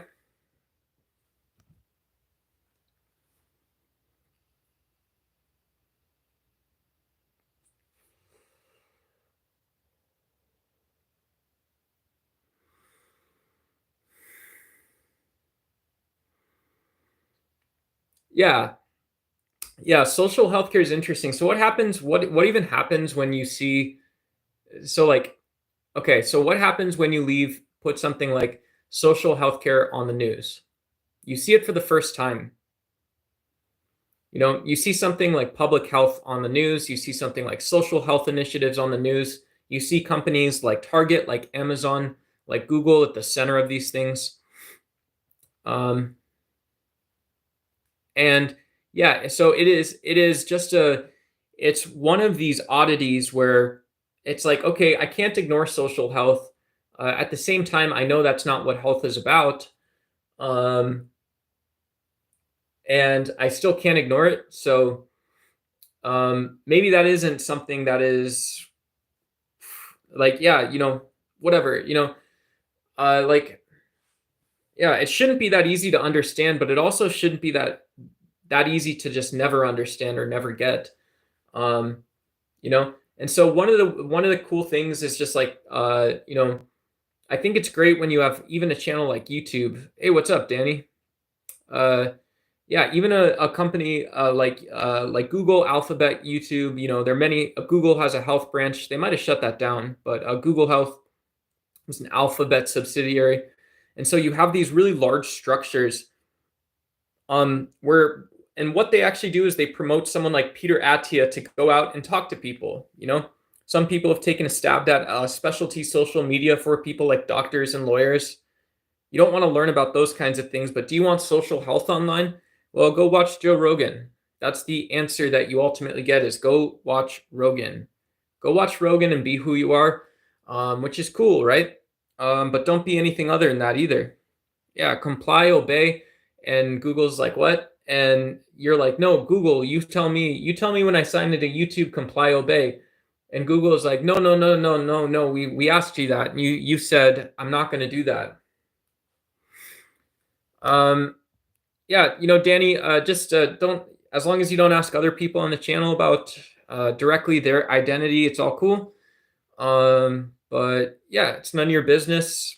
I called myself a queer heteronormative, so that wouldn't qualify as homosexual. Maybe it doesn't mean anything. Maybe it does. Maybe it doesn't. So whatever you want. Where does the queer come from if you're cis? I don't know. I got a soft spot for queer gay thinking, right? If I had another internet personality, I would happily and excitedly be a 65-year-old gay political conservative activist, right? I'm gay conservative. I'm not really an activist, but what you didn't see. So why do you have a beard if you're whatever the hell you just said? What, can I not have a beard, Danny, or whatever? I don't know.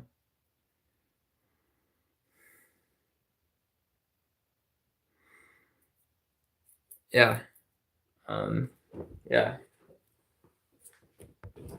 Yeah, NVIDIA is great. I've got a, what's it called? I got a MediaTek chip in my new computer. I was looking at NVIDIA, or AMD. NVIDIA, AMD, I was looking at Intel's, obviously, and I ended up with, this is a Taiwanese company. It's a really nice processor for Chromebooks and stuff. It's designed for efficiency and tasks, and yeah, I get better battery life out of my Chromebook than I do my smartphone. So, can you do a kickflip? I can do a backflip. What up, YTXD? Good to see you. Hello. Hi. Yeah. Danny, hi. Hi. I hope you're doing well. Hope you're happy, Danny. I hope you're happy. I hope you're everything that your bubby wanted you to be. I hope you're everything that your grandmother, your grandfather, they worked hard for, they suffered for, they cried for, they paid their bills for.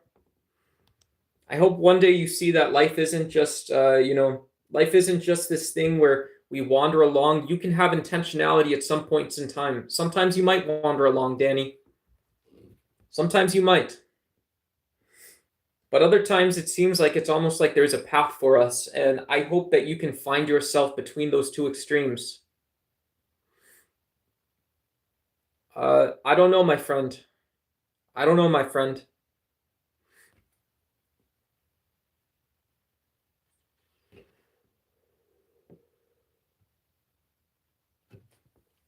How familiar are you with the SPLC, Southern Poverty Law Center?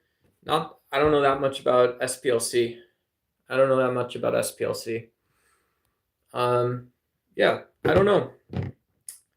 So the SPLC, I know, is historically both provided legal support as well as research into racial issues. So they've been long-term been an advocate of the aspect of the law in general, and jurisprudence, the nature of the law, which speaks around and talks about this sort of function of,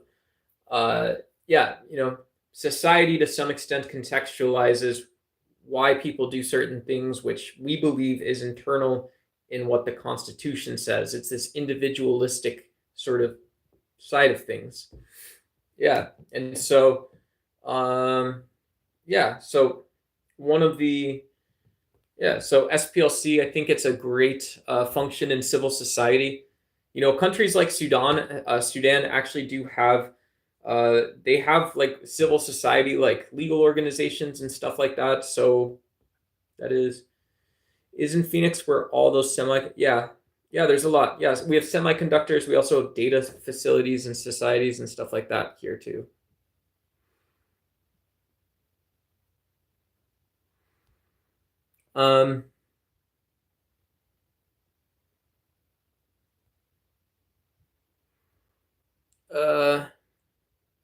Why is your hair so greasy?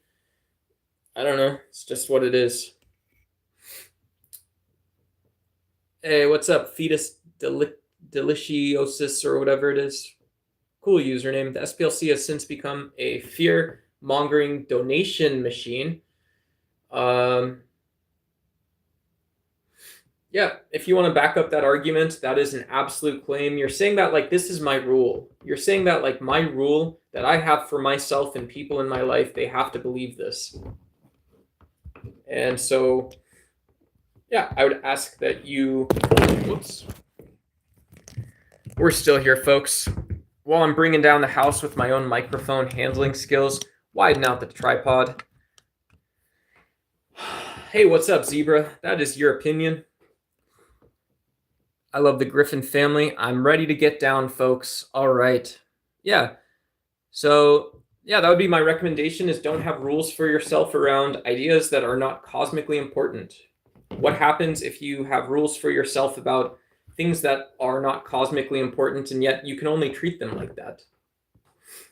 Unlucky you, my friend.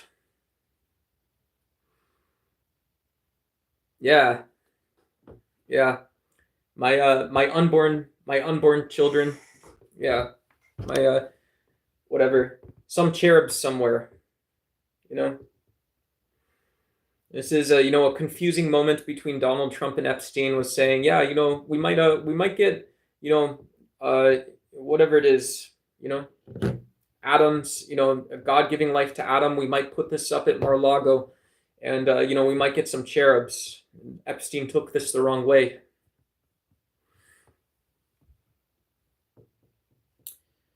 Pejman, good to see you. Yeah, zebra donkeys. I don't know how you have zebras and donkeys in your name and you don't like ducks. What? That doesn't make sense. Are we related? On the tree of life, we should be best of friends. By the way, if you want, we do have the duck pond on. It's a Discord channel. It's my Discord. It is the Discord channel for the Ducks Y channel. So if you want an actual neurodivergent perspective on what Discord is, it is Ducks Y YouTube channel. My name is Duck. My name is Nathan Swift. I am the host of the Ducks Y channel, and the Ducks Y channel also has a Discord. So you have all of that, and that link that you can go find and click on your smartphone or PC or laptop or Mac is available on our main channel. So feel free to like and subscribe this video, and I'd prefer to see you there. That's just rude. That's just rude. Yeah, I don't know. I feel like you end up getting busted on the Predator channels. I hope not. Okay, if we're gonna say here, so for my audience, if you guys are predators, if you guys have been called sociopath or whatever it is, 1 out of 3 messages has to be nice. For everyone else, 2 out of 3 messages have to be nice. You guys can troll me a combined 50% of the time. 50% of the time, you guys have to be decently cool. That's my rule. And you guys aren't allowed to have rules. You guys can say whatever you want, but you see how that works? If you guys give me a rule like I have to have an opinion about the Southern Poverty Law Center, I remember that, right? That's a check in my mind. That's a checkbox. I like I am God. I've seen I am God. Here's a cool user on YouTube. Awesome audience member. Awesome person to talk to. Feel free to talk to each other and stuff too. But I remember that now there's a rule somebody has that I have to feel some way about the Southern Poverty Law Center for no reason. The whole point of the channel is for me to get to feel some way about something. So that's where we're at, folks. That's where we're at, folks. Let's go. It's not a hard claim to back up. Another rule. So your rule about your rule is that you don't have to have any rule in reality, right? There's no natural law. I am God. It's not a subatomic creature. You're something of some other ilk. You should look into the SPLC for yourself. F your rules. Who are you to state rules? I am an individual which is supposedly protected by those state rules. Apparently, that's who I am. That's what jurisprudence is. The word jurisprudence means that we talk about the nature of the law. And so I'm supposed to be an individual who has individual rights, and that's what the law sees when they see me. And hopefully they see the same thing for everyone else. And then you also have agency. You could very easily be on the other side of that same thing, Mr. Danny. You have a nice beard. You don't tell me what to do. F your rules. Alejandro Batista, let's go. Coming in without having set up a profile, PFP, a profile picture with a brown A, Alejandro Batista, Tista.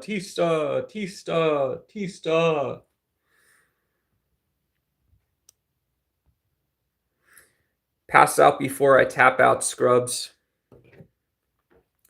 Can we please get an arm flex? Yeah, I do on the other shows. There's the arm flex, folks. It's not anything, right? It's not much.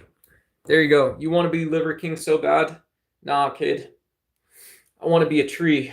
I want to be like a tree, folks. I want to be shaken but not shook. Yep. somebody's cooking and they're snapping off half of me, I'll say, take the other half. Guess what? I'm rooted. I'm based, folks. That's what I want to say. This is like the cool audience. I got to prove myself cool to all y'all. I don't know. Yeah, what?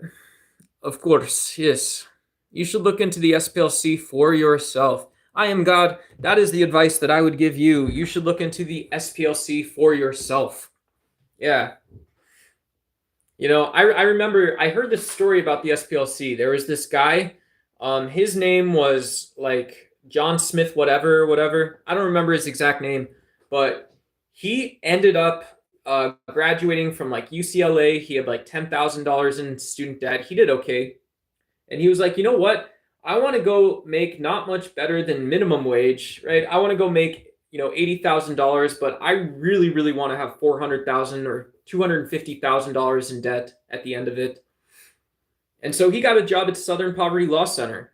Really great story. Yeah. And then some guy said, yeah, you could just specialize in corporate law. You could specialize in IP law.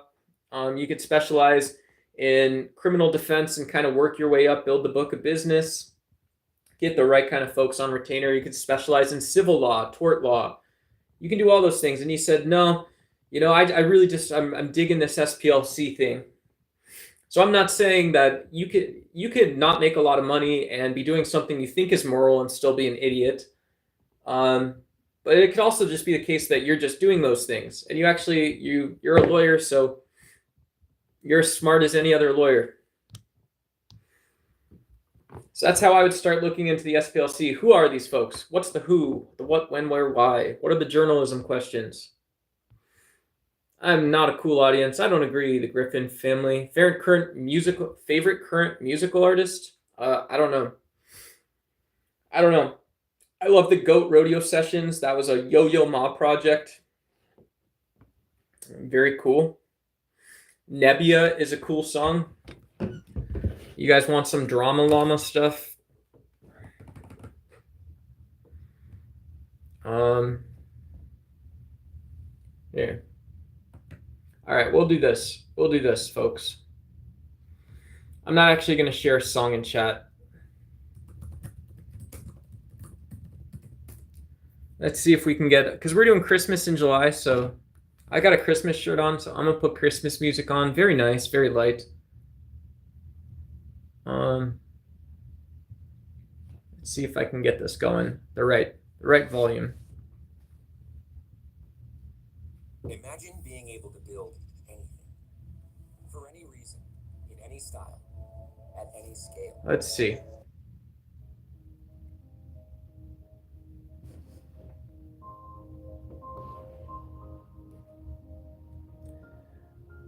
Happy Christmas in July, everybody.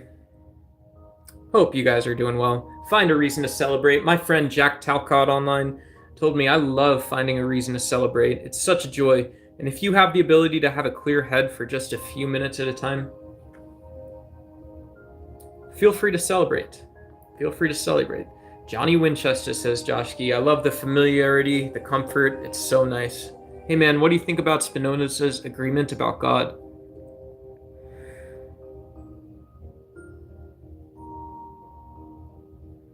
Yeah, it's a good example, I think, of, as a secular atheist, Spinoza's argument allows people to work on this structure, right? He gives us the structure of God being synonymous in nature.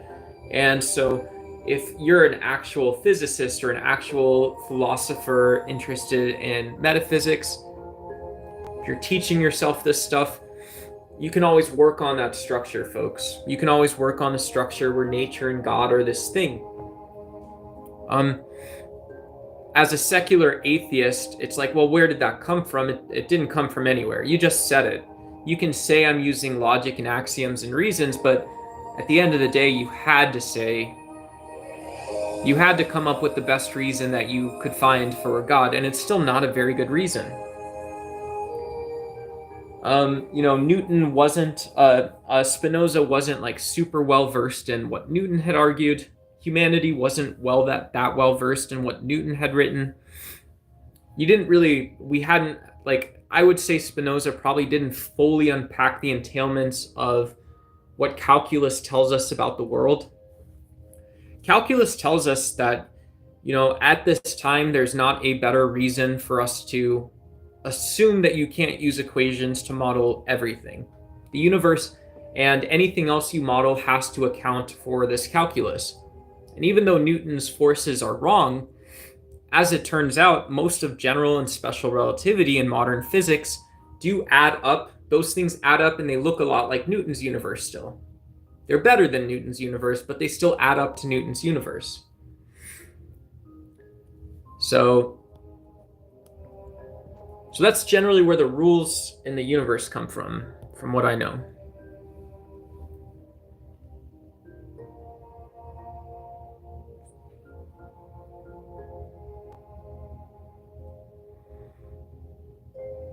Yeah, so I don't trust you, I am God. I could look up the story of the SPLC.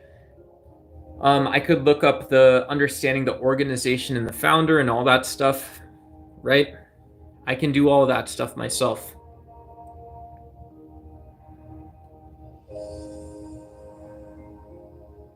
Yeah, so and your ability to go do that thing and pursue that thing isn't the same as your ability to live with the SPLC as it sits.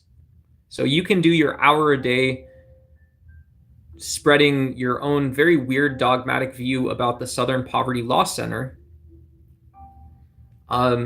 which is a research and advocacy organization. And then you can do your hour doing this hate stuff, and then you can spend 23 other hours with the advocacy and research organization. You don't have to trust me. Yeah, you're absolutely right. You're absolutely correct there, I think.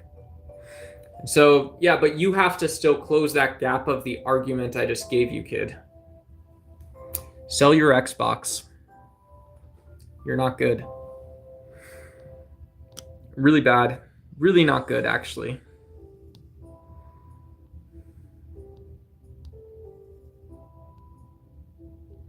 Is your brain eating you from within?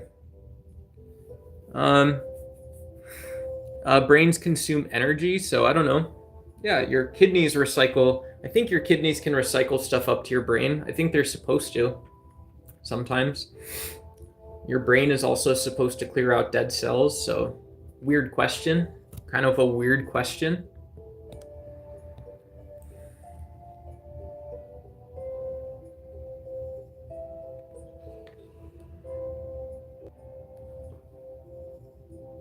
This is a good one. My thoughts come from. Where do my thoughts come from? My thoughts come from, you could say, my psychology, right? You could say a psychology, which is a totality. You could also say that humans are thinking machines, right? Humans are thought machines, and 99% of human thoughts aren't about the way we normally signify meaning in language. That's sort of the evolutionary perspective, is that our experience and thoughts actually aren't this psychology that is having to act or does act or doesn't, all this kind of stuff. So yeah, so I don't know, maybe. And I also think the way, is this about justice? I also think the way we naturally react to the world aligns better with idea. We have a clear idea of right and wrong, and that's set in reality rather than being relative. Cool.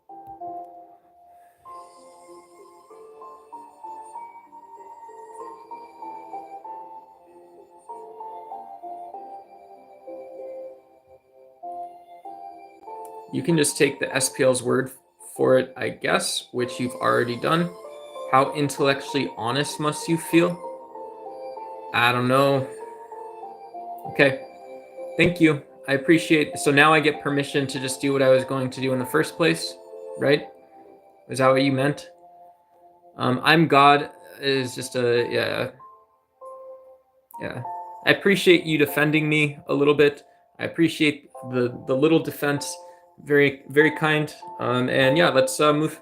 We don't need to target specific people.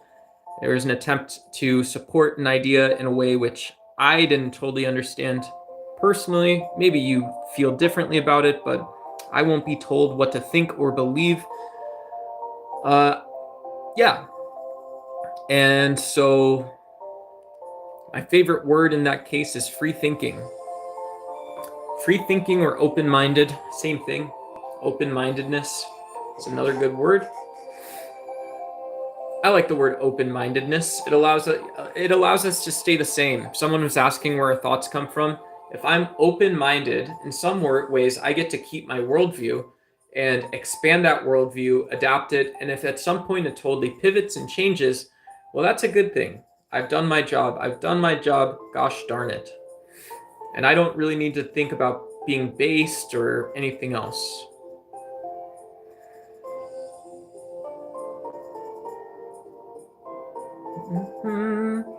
Oh, Gloria in excelsis Deum. You guys know church directors are the best singers on earth. I feel like we can make some content for Made by Jim Bob. I don't know if any of you are Jim Bob fans. I'm not. Jim Bob seems like a nice guy, right? He seems like someone I would be actual friends with if I had friends as an adult, but I really dislike his channel.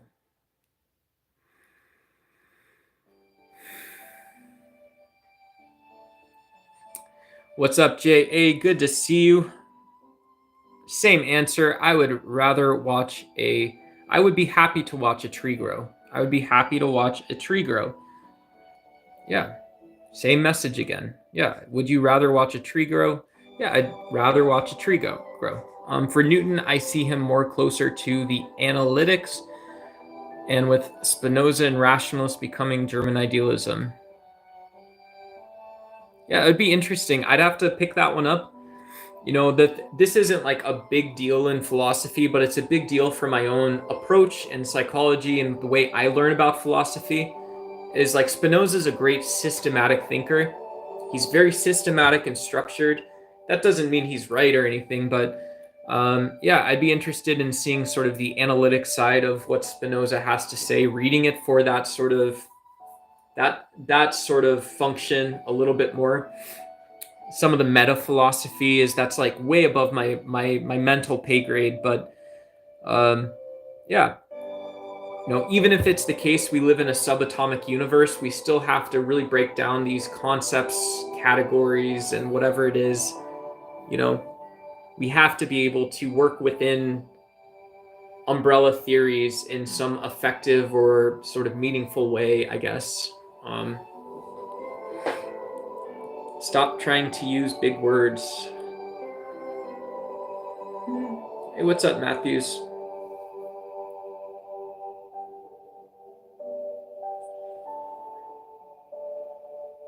Cool.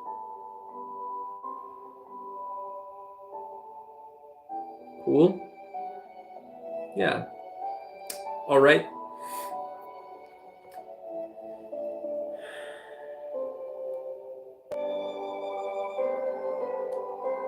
I don't know what sway is. I don't know what sway is.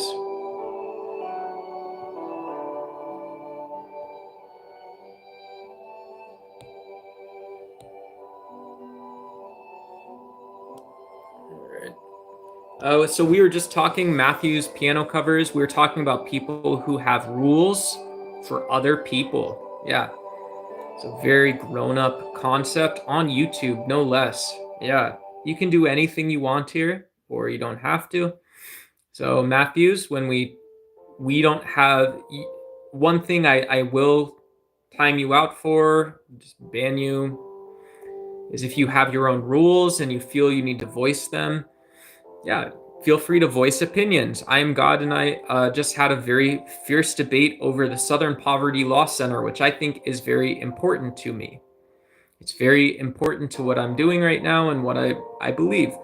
And so Matthew's piano covers, yeah, you're allowed to say, but 1 in 3 messages, don't have it be a Matthew's piano covers rule. Have it just be helping someone in chat, or sharing an opinion or an idea. Those are all acceptable things to do. So try and find a great way to accomplish that. I appreciate you, my friend. Vaya con Dios, my friend. Thank you. Yeah, very mean things to say, though. Very mean things to say. And so in addition to the rules and stuff, yeah, if we see that targeting on other users, of course, that's really problematic, right? I think that's problematic. Feel free to like the stream and subscribe if you want as well. We're just hanging out. We're having fun. I hope you're enjoying Christmas in July. Find a reason to be a little joyful. Find a reason to spread some light. Find a reason to be authentic.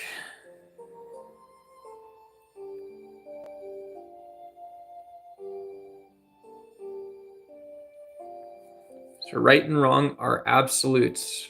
I appreciate that, Griffin family. I appreciate that quite a bit.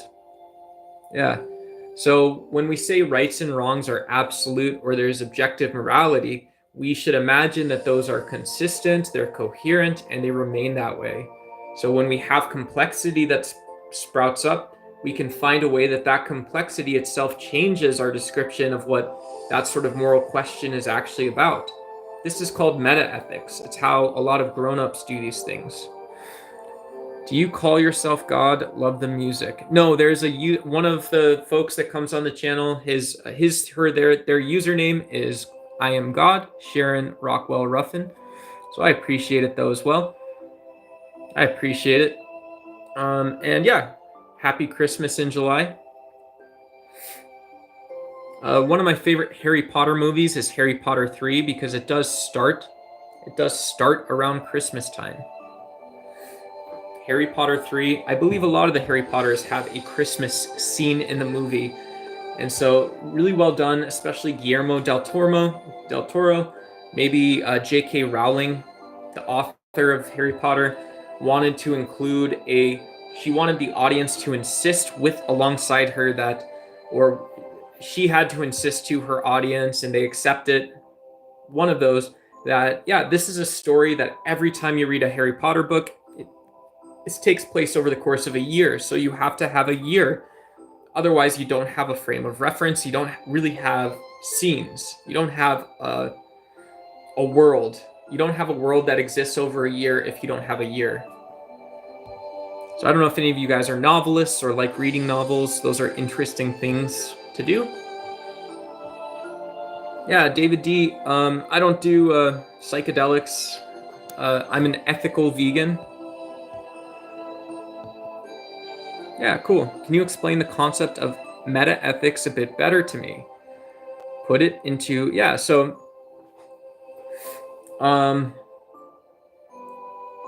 yeah.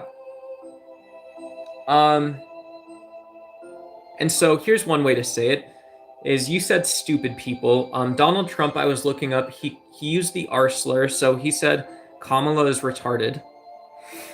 And so I think that's actually really quite unethical. It's quite immoral. And why is this? And yeah, here's the reason is, like, let's say we use this sort of mindset, and I'm going to turn this music down just a little bit. So, if Donald Trump calls Kamala Harris the R slur, he says she is retarded. We might use this same sort of way of thinking to say, well, we shouldn't hire people with mental disabilities, or we shouldn't go out of our way to hire those people. That's what we do. And this is interesting because if you go to a company or to any social media channel or any business anywhere that has inclusive hiring policies, what they eventually realize is that the things that I didn't know about all of my employees and people who have a different identity as a checkbox on an application, the way our business supports people is always this one-to-one relationship, and it's always this one-to-human relationship. And so I would learn just as much from helping someone that Donald Trump might call retarded accidentally, right? Our president representing the American people, or anyone, who knows?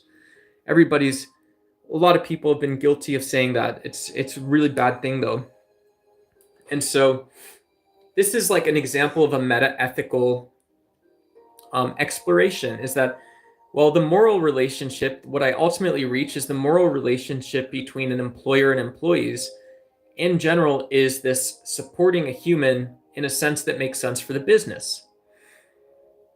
Right? And so you have to, so I would say ethically a business has to understand people. You might not believe that, but you're going to be snarfing around like a little piggy running around, whatever, snarf, snarf, snarf, you know, just like every other YouTube influencer that tells you to follow your dreams or I'll support you while you go do it.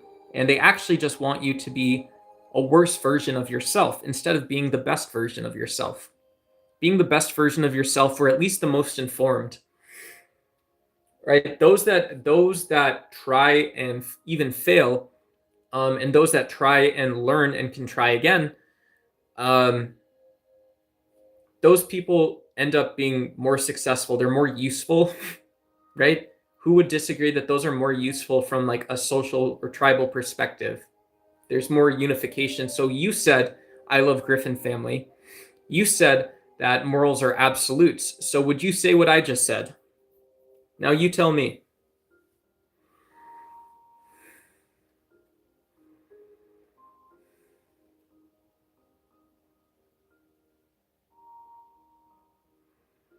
Yeah, that sounds like a way that you would do meta ethics. And yeah, so you're allowed to do meta ethics, but the difference, Griffin family, is you doing meta ethics here for whatever reason this is. Maybe it's because of your absolute Christian and it's because of absolute Christian morality, but I don't know what a past on present status quo or a past or present status quo is. I've never seen, touched, smelled, heard, or seen a who, what, when, where, why, how of those. I don't think that actually exists. And so that effect. I don't have to for you to have a meta ethics on that, but you're just telling me that you use subjective ethics, or I have to use subjective ethics to understand you. Um, and their effects to decide the current most ethical morals. Yeah, and so this is also meta ethical. So you saying I decide things, I decide to donate $5 to a homeless person that I see because it is related to the current most ethical moral system possible. So very dense writing, very confused but dense writing in my opinion. Um, and the reason that's confused is I don't believe you actually make decisions based on the current most ethical moral system possible. What? Yeah. So that's my honest response. Hey, what's up, Adam Lancy? Is that Germany? Hello, hello. Hello, hello. Good to see you. I hope you're well. I hope you're well. So yeah, these big ideas that you have about a current, which are interesting. Can we make decisions based on the most of anything? The absolute of anything, the most of anything. What does that actually mean? It might be the case that the way we actually do that is to practically act as if that is otherwise, practically act like there's not a most moral system. And yeah, and so maybe it is the case that someone uses a past or present status quo, whatever that means. A past or present status quo and decides the most ethical moral system possible. And so we use this other thing because there is a lack of this other thing that we can actually identify with our own cognition. But then where does your statement, if that's true and we accept there's this very cool pragmatic view that I just stated for you, then why do we accept that your claim that there's an absolute Christian morality that has to be followed, or it's an absolute at least? Mari Volo Bins, hi, what's up? Good to see you. You're from Iran? Cool. Peace from the US. Hope you're doing well. Good to see you. Good to see you.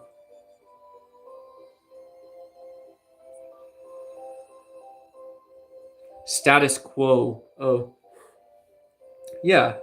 Yeah, no, that's kind of cool. When we think of the status quo of morality, yeah, like it's cool. The status quo, if I'm using my old Roman Catholic social justice, the status quo isn't really being the person that donates $5 to a homeless person just for the sake of dignity, or $10, $20, whatever it is, whatever you think's appropriate or that you have. Um, the status quo isn't to do that and to not tell someone that, oh, I did that. Yeah, I did that. No big deal. Right. The status quo is not even about the donation. It's about expecting reciprocity from this. So there's a very important term called generalized reciprocity. And this was written about in a lot of American political theories, right? So a lot of American political theories talked about generalized reciprocity, which means we act and we don't get our actions back directly. We don't get our actions back directly. Um, but when we do things like help someone get a job, when we do things like help someone on a resume, when we do things like donate or buy someone's coffee at Starbucks, when we do things like we just say, this paycheck, I haven't donated money in a while. I'm just going to give $200 to the Humane Society, or I'm going to research local charities and I'm going to give $100 or $200 out of my next paycheck to a local charity. If you have that, or you have $20, whatever it is. The idea is that when people behave this way, societies work better. And so this is more about justice, but generalized reciprocity, very important term.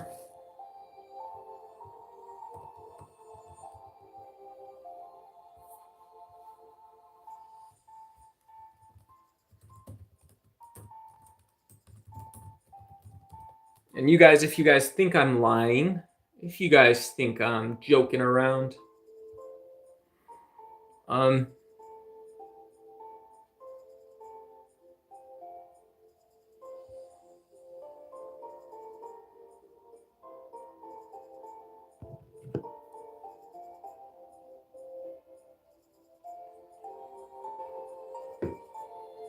yeah, and like things like reciprocity and generalized reciprocity and all this other stuff too. Don't be afraid to Google them. But um, yeah, yeah, no worries. You, you.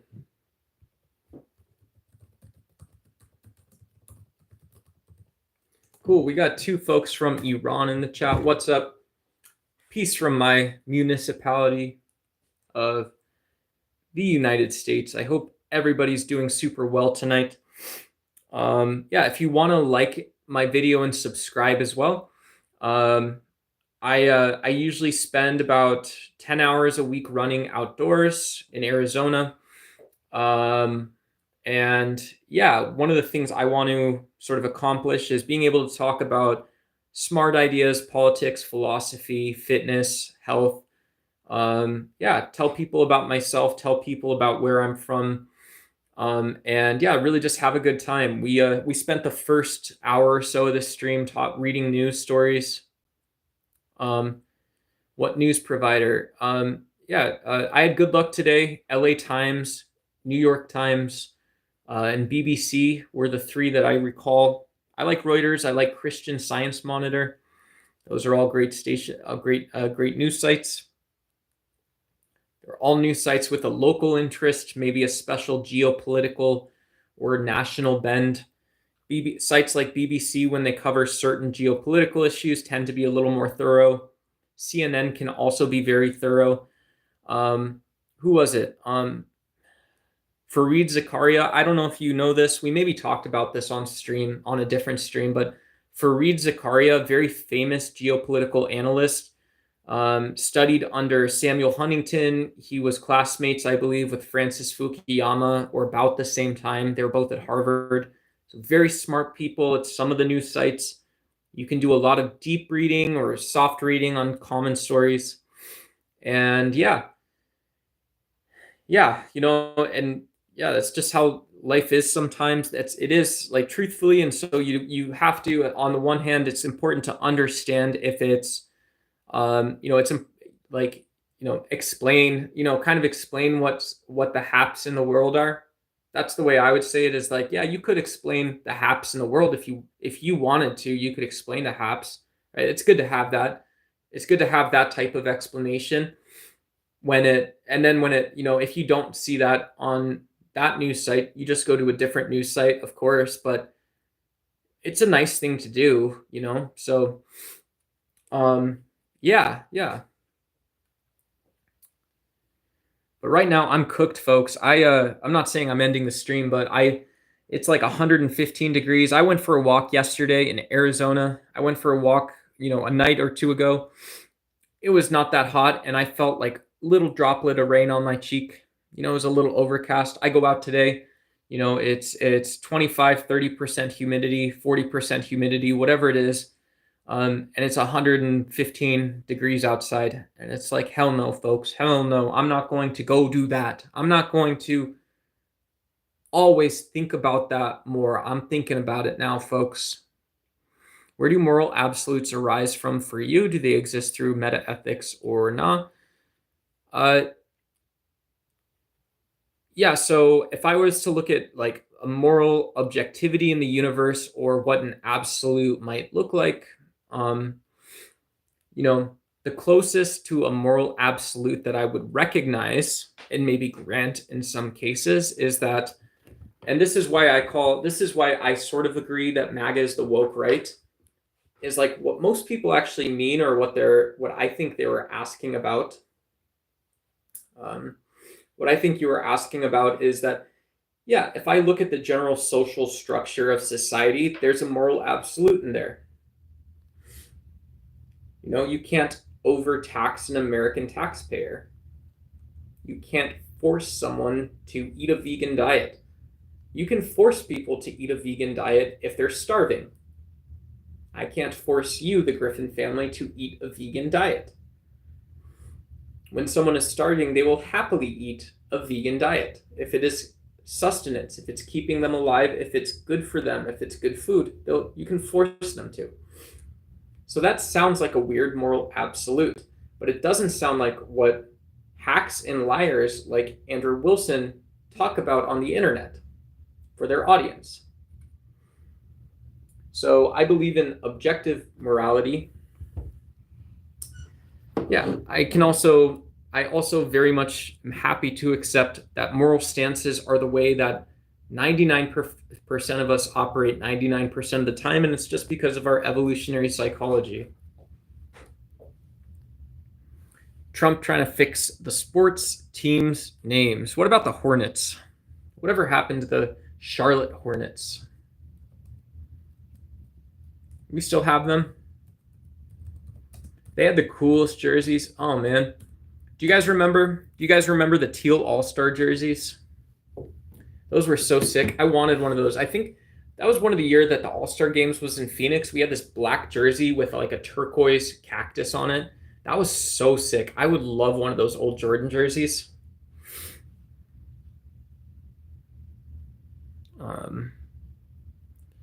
Luke B has a personal interactive God. Cool, Luke. It's very cool. I don't know if that's what you meant, but yeah, that's cool.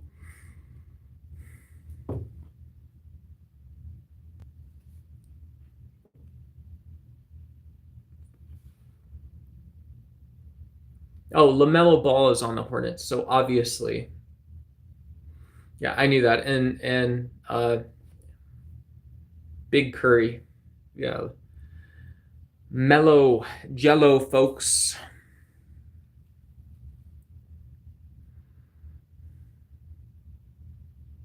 The existence of a higher power, not my... Is that what I said? I wanted to debate the existence of a higher power, not my experience with him. Yeah. Cool. Yeah. Yeah. I don't know if I said that or you're saying that. If you want to debate it, feel free to leave it. Any of you guys that like debates too, I'll throw this out there. If any of the 10 folks watching, feel free to like and subscribe as well. But I'd love to have you back. But whatever. If you guys want to join the Discord, the link is on my main profile. If you like debating, doing online stuff, or even just a discussion, Yeah, I'm happy to host an open panel and either interview folks, or maybe we can interview and that can lead into a debate or discussion, right? So we can talk fairly objectively, do what we normally do on Ducks Y.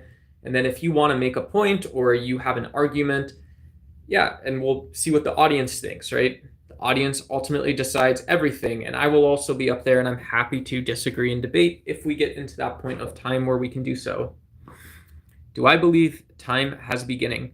So Luke B, my response, which you then respond to, or tell me why it's not the right response, which is a response is that yeah, very few questions and statements about time exist coherently. Perhaps the only rational way to talk about time is as a category of experience, a category of epiphenomenal experience. And so that's a very interesting question. Is it coherent or nominal, or is it logical to say that our experience of time has a beginning? There's a first moment that could be experienced based on experienced. In which case, yes, it obviously does, but it's not at all about what we think of as time as a category or physical concept. It's not something that has coordinates that is doing that. So if that makes sense, that if I pick up my head and move it to the first moment of time, that has nothing to do, that has to do with what is actually making up my head, which is fundamental subatomic physics. And that's not actually about, yeah. And then so if I'm actually talking about the subatomic physics versus my head moving, right, this is the actual way the universe probably is, but in my view, if you're asking about the subatomic particles in my head, then it's like, yeah, well, the same rules apply. So the first thing is, what is time when we're talking about a system? Can you have a time? Sort of, yeah, like you can describe the change of a system or evolving system, and it just sort of seems that it makes sense that we include our perception of that system. It seems to be playing a role, and maybe that doesn't really mean that much. It's relative, as relative as Einstein told us in Minkowski space, or it just doesn't exist. There's not actually a description or a mathematical, an empirical way to talk about that version of time. And that is because those objects that we were talking about actually don't have that. There's no such thing as time. So is there an infinite amount of some sort of existence in the past? No. There is a reason to believe, there are reasons to believe that there's infinite complexity in a system, which you describe at a point, right? You describe this point system thing, and that infinite complexity, might relate. It might have a relationship to the past, and that might be infinite, but that's not the thing that's infinite. I don't know how you would get there. I don't, if you have a Star Trek car that's very small, a Star Trek ship that's particle sized, qubit sized, maybe we could use that, but otherwise I don't actually see it.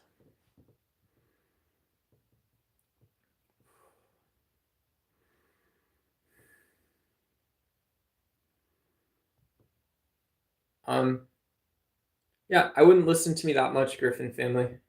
I wouldn't listen to me that much. Thank you, though. I appreciate it. Personally, moral absolutes based on evolutionary psychology are more reliable. Yeah, totally. Yeah, personal. Yeah, it's interesting. I've got this.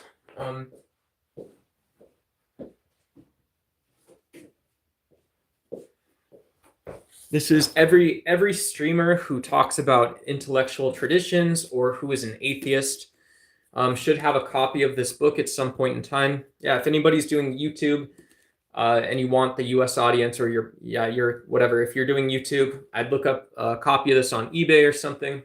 But yeah, just research this book. It's called The Bonobo and the Atheist. And go ahead and like and subscribe as well if you guys want. But this is by a what was he, a primatologist? Yeah, Franz de Waal.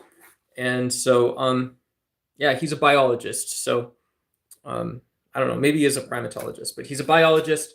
And so this book talks about the evolutionary psychology of these bonobo tribes, which display these really complex behaviors like grooming, like elder healthcare in bonobo tribes. There's literally dozens of these examples that you shouldn't see in a wild animal. And so The Bonobo and the Atheist is a story that is, yeah, it's called In Search of Humanism Among Primates. And so this weird idea that, yeah, there's a secular human religion that's based on well-being. It's based on our heart and based on our intellect and positive study. That's what this book is about. It's a scientific telling of that story. It's an empirical telling of that story. And so when we think about absolute morality, it's like, yeah, you don't have a so what is that principle like then? If you don't have a social organization, you don't have a social organization without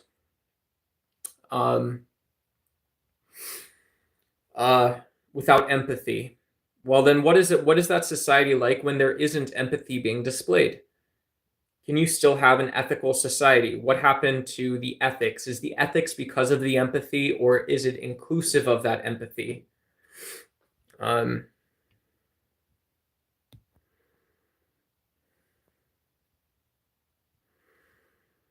um,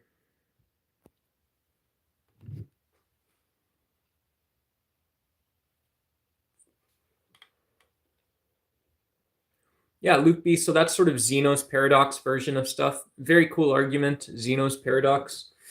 Yeah, it's difficult. As someone who starts with an empirical basis myself, what I'd say is, yeah, maybe I can't ignore this construct. I see stuff in like, AI research or whatever that looks like Zeno's paradox. You don't reach anything.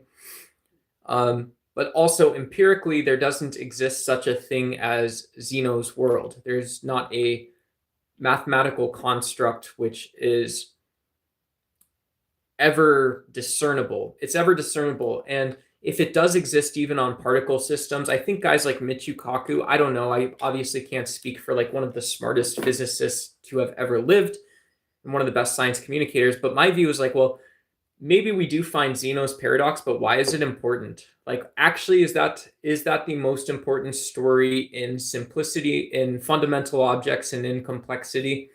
Is that the most important story that information has ever told? It might not ever be that way. So, hey, what's up from India? Sashi Dananand Nath Tripathi. Sorry if I'm saying. Do you think the USA is developed enough to get their basic needs met and not creating problems and struggles just for feeling important, like the whole gender sex thing?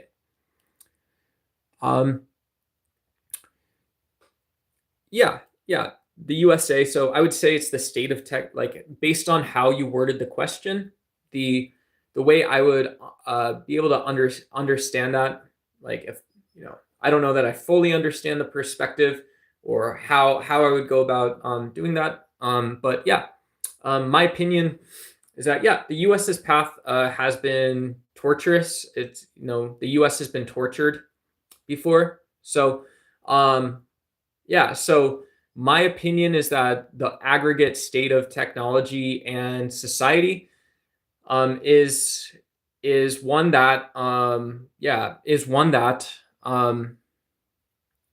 the US could do less.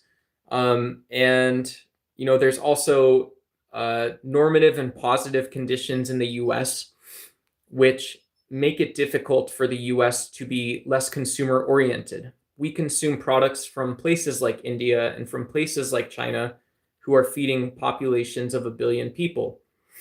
And so I think it's disingenuous to ask for an answer. But yeah, my general approach and philosophy about this kind of stuff is that all the time, anywhere that I go, I generally look and think about the term like justice. justice is a really big word that most times in cases means that we respect all kinds of people. And this is true. It's actually true. As it turns out, it is true, right? And so what I usually, yeah, what you can buy and sell in the US is usually it's both business products and information, and it's also goodwill. Those are all things that you can do in the United States. And yeah, so being authentic and honest, it's like, yeah, let me be the first one to go out and say that like the US is a very expensive country to run and to live. And it's not justice. But what I don't think you asked is I don't think you asked about justice. I think you asked about anger, and that's not justice. I think if we talk about anger, or we talk about power, we talk about authority, we talk about balance, we talk about anger and balance in some world, and we just assume that that world exists and it can exist. Yeah. In the United States, yeah, there's going to be a lot of constraints and a role the United States plays, of course, as we go into the year 2030 and 2035. And so stretching that question out and making appropriate size these other questions is also very important, right? So that's just a thing to do. It's very good. Yeah, it's a lot of fun. Yeah, good question. I hope that answers it.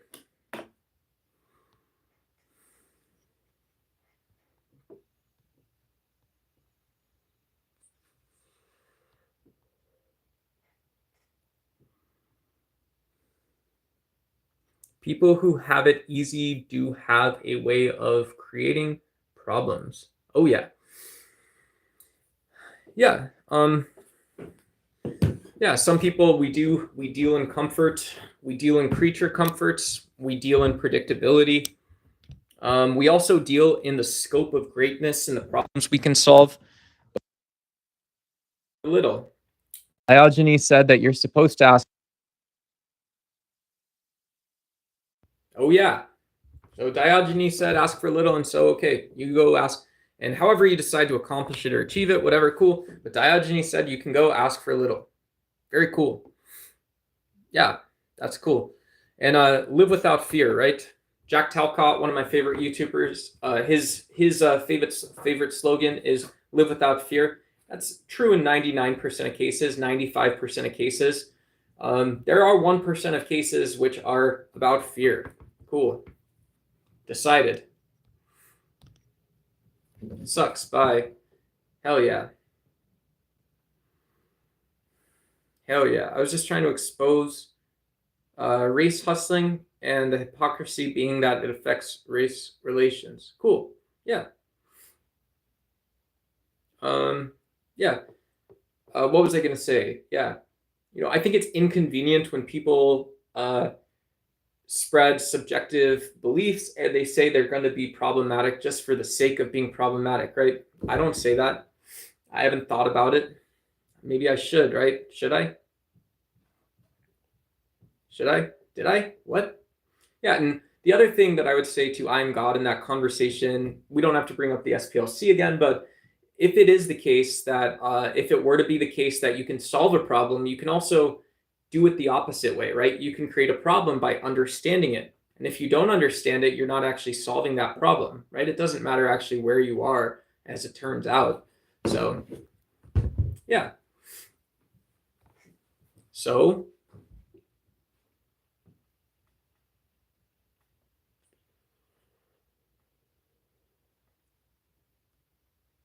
didn't I just respond to it? You sway, play sway, you little liberal. I'm just trying to expose race hustling and the hypocrisy that affects race relations. I don't understand. Yeah, you said something.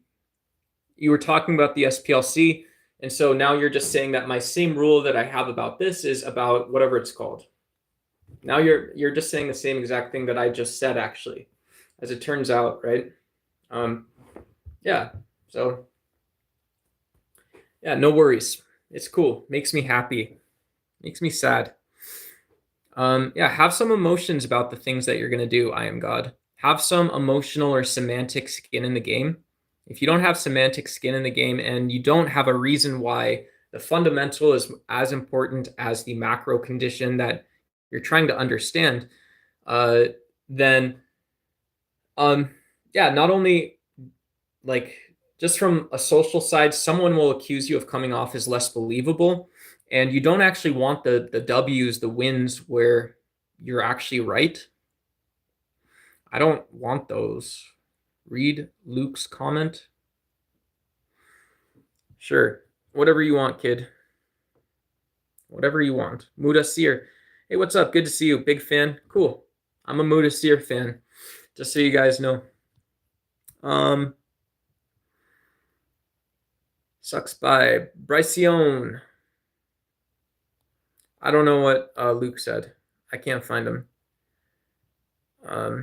Don't be a racist. Be an equal opportunity hater. Hell yeah. I like that. A little bit of absurdist nihilism. Let's go, folks. We got maybe the boxers, the MMA folks in chat a little bit. Maybe not. Whatever. A little bit of gaming. Is it hypothetically racist to not care or partake in racism? Yeah, I think if you're acting in good faith, you can just say, yeah, this is an issue that I have my own reasons for not participating in. It can also be the case that people say this because they don't want to stand up after an event in the US like Charlottesville and say that, well, several online hate groups organized a massive protest where they recreated the imagery of burning crosses, which the KKK used, and they don't want to say that, right? They don't want to say any of it. And so, yeah, the way in which these issues are tied together. So just so you understand, the way these issues are as much as possible, right? You understand this, as much as possible are tied together, is that I have to, in the United States, what I have to say is that, and you nod your head and you say yes, you listen at this point in time. What I have to say in the United States is that, well, it turns out that literally everything, right?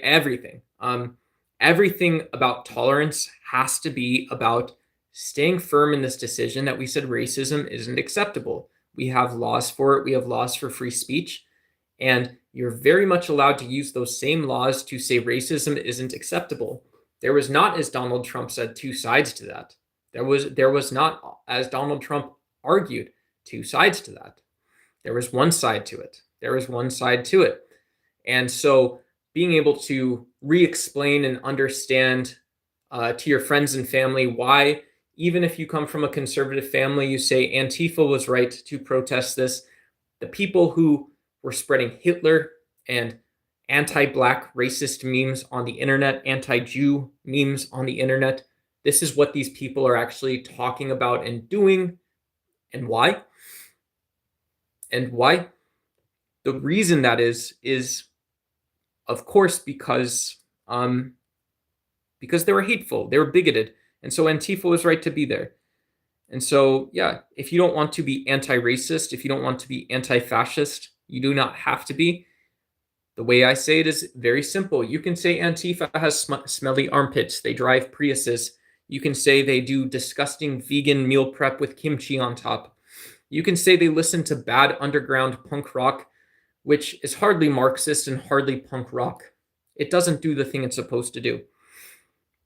You can say that people in Antifa didn't graduate college, or they read off-brand literature and they're not educated. You can say all those things, but when it was Charlottesville, they were in the right. They were right to be there, and the people that were spreading white nationalism were in the wrong. MAGA and the Tea Party and all of these new Republican movements, rather than doing honest-to-God conservatism, and not only are ideologies based on hatred. And so what is hatred? Why can't we ask what hatred is? Can we ask why we can't ask about the ask that we did have in the first place, right? When I was playing Halo back in 2011 and all I wanted to do was ask, did I fuck your mother? Did I fuck your father? And that's really how I wanted to spend the majority of my time. Yeah, boy, I don't know. I don't know. Yeah, why not? Actually, why not? And so, yeah, that's another crazy belief system. I don't know if this is what we're getting at, is that if there is this slight difference between the moralness or the justness of ideologies, it is possible that those slight differences create very large divides, very big divides, very big differences. Yeah, it's a very big difference. It's like column A, column B, and everybody understands that. Basically, everybody understands that, and it's good. Yeah, you can't lie about it. It's one of the things you can't lie about. So feel free to like and subscribe. My name is Nathan Swift. This channel is called Duck's Why. My name is Duck also. That's my online Discord and YouTube name. And so, yeah, feel free to like and subscribe. I appreciate you guys being here. Appreciate you guys in chat. Kika June, good to see you. Greetings from Tel Aviv, Israel. Yeah. Unsubscribe now says homophobic slur opinions. Yeah, good to see you. Unsubscribe now. You're sort of allowed to say that. Sort of allowed to say that. Feminine voice, unsubscribe now. Thank you again. Berserker Donkey, good to see you. Yeah. Someone said Bradley Cooper, like the American Sniper. That's pretty sick. Ludicrous Lab Rat, what's up? Yeah, there's no stoic face. Yeah, the last video on my YouTube page is about stoicism. If you guys want to see it, it's very sick. It is dope as fuck. Yeah, very cool. Yeah. Yeah, and so we do videos, live streams, all kinds of fun stuff, and yeah, very cool. And yeah, the thing we were talking about tonight. So yeah, for some folks, 2 out of 3 messages can be trolling. 1 out of 3 can be the nice one or helping someone in chat. Doesn't have to be about me. You can be mean 2 out of 2 times for me. And yeah, for everyone else, 1 out of 3 messages. Sure, happy to troll me. 2 out of 3 can be helpful, good faith, discussing, sharing something. It could be a feeling, it could be a fact or knowledge. The one thing we don't do on this channel is if you have your set of rules coming into this channel, you don't need to be here. So I have my very loose set of rules on this channel, and those are my rules. So you're still helping the algorithm by trolling. I don't care. I don't care. You guys can go on Discord if that is all you want to spend your time doing. And yeah, that's a fun game for sure. It's a fun game for sure. And now you guys all know too. That's perfect. All right.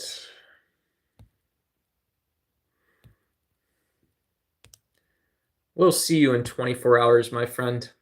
Please do like and subscribe. Would love to have you back on the channel. We do all kinds of fun, entertaining, philosophical, smart topics, and it is great to see you here, and it will be great to see you on another night. Ludicrous Labrak, goodbye. Have a good night. Peace. I'm telling you, though, Sway is a good song. Oh, it's not trolling, and you'll like it. I bet Sway is a good song. You be left in the dust unless I stuck by you. You're a sunflower. It's not that one. I say your love will be too much. Doesn't sound like that. Oh, you'll be left in the dust. I don't have any register. I don't have a key. I ain't got nothing. None of that one. Not that one. Not that one. Oh, folks, we are 0 for 3. That is where you guys troll. When I'm performing, when I'm being artistic, when I am sharing myself with you, that is when you guys decide to troll. Yes, sir. Let's go. All the cool folks, let me see you reciprocate. Whatever. Let's have a good night, guys. It's been so much fun so far. Next time you should get high and go live. Yeah, we do have in Arizona, we have legalized dispensaries and shit in here now. Yeah, I did that in college and stuff. I worked restaurants. I would give you 1,000 excuses. I worked restaurants. I was going to college. My freshman and sophomore year, I didn't even drink, right? It was an intentional choice. I was always busy, always studying, gaming, working. Yeah, driving around, finding a parking spot on campus so I could walk to class. And yeah, so that was a couple really fun, good years. My version of that was, yeah, it was still cool even when I didn't want to go to work and, whatever, get off work and go you know, puff on the devil's lettuce, or, a little wacky tobacco with some friends and stuff like that. Who'd have actually believed it? I used to be pretty handsome, put together professional guy. I worked in FinServ and stuff like that, financial services. I did tech work for a while. Very good jobs, very lucky. But yeah, a little bit of the devil's lettuce. We can go pick up some of that like uber crazy. I know I sound like an old guy. Yeah, we can crawl down Machu Picchu and pick up whatever the the weirdest funguses that they got, and put it in between the motel Bible papers, as it were. Y'all know what that's like. Talking about the clon decimated them. Seems like you're scared of talking about anti-white racism and trying to justify it by labeling it inadvertently harmful. Hey, what's up, John G? Good to see you, my friend. Yeah, thank you. I don't understand that, but okay. Cool. You too. Yeah, you too, my dude. Kika John, no worries, bro. You too.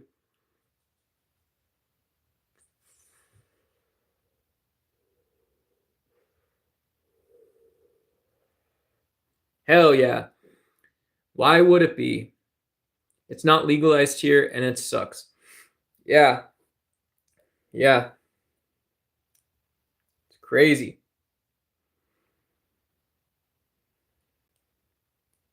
Crazy stuff.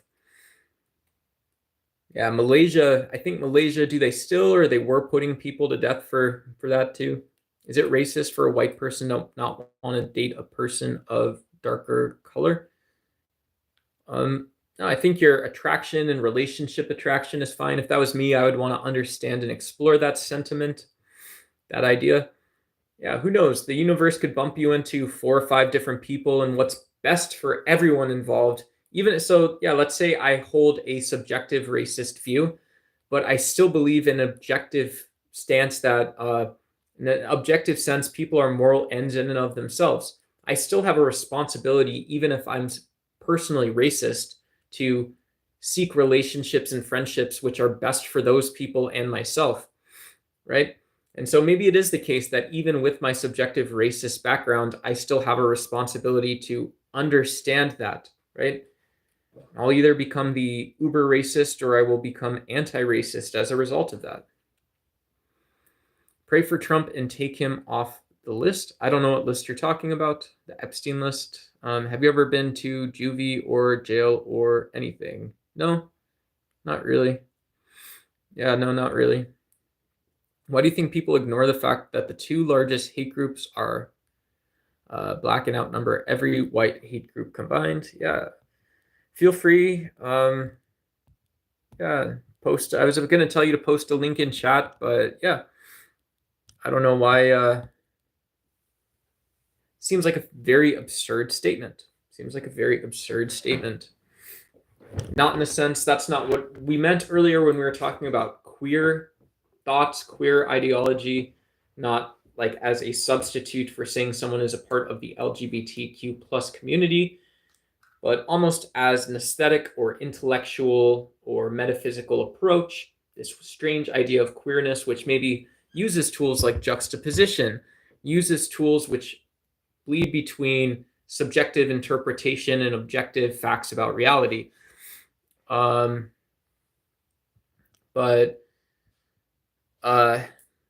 yeah, I forgot where that came from. But some kind of yeah, whatever we were talking about with queer stuff. Yeah, it just seems very odd that, like, about the hate groups and stuff, you're just convinced you're racist just because you're white. Systemic racism does not exist. Yeah, very, very strange, right? Very weird. Very weird. Maybe this sort of queer idea that I'm using a subjective view with facts about the world is that, like, yeah, doesn't it require an explanation if facts about either black incomes or Native American incomes, life outcomes, life expectancies, all of these things, educational outcomes, all this stuff. If I know 9 out of 10 of my subjective beliefs and opinions about these facts are going to say that systemic racism does exist and it is relevant, what makes that one case where, yeah, I can explain this using evolutionary psychology, and this is an objective thing that doesn't actually have to do about race. It's applying itself to race as we define it, but there's not a metaphysical cause of race in there. Why is that one thing actually, is that actually saying systemic racism doesn't exist? Yeah, Thomas Sowell would say, yeah, absolutely. Yeah, that's why I'm at the Hoover Institute, is so I can say that. But then you have the 90 or 95 other out of the 100 that say, well, there's a reason that all of our interpretations, and not even our direct and immediate interpretations, but the only possible narratives we can tell ourselves based on the facts, the only possible experiences that we can have, and the only possible explanations in the world about those experiences absolutely are about systemic racism. Go shave and get a vibe haircut. He be fire girls all over him. Vibe like VYBE. Are you from the tomato world, Kiki June? What's up? Aaron Mall, you look like Jesus. Thank you. Yeah, Farrakhan, brother. Farrakhan, brother. Nation of Islam has 30,000 to 50,000 members. Hebrew Israelites have 100,000 to 2,000 members. Cool. Good for them. Good for them. How do you feel about transgenderism? Yeah. Gender as a social construct is loosely defined. Gender is a social construct. Gender as a biological concept or material concept is not defined. It cannot be. And so, yeah, if you believe transgenderism, who knows? Maybe it's very simple. It's a political, social, or whatever definition. Cool, easy, simple. I get it. I understand. I'll agree sometimes. I won't agree all the times or about all the things, but I do agree. I do understand it.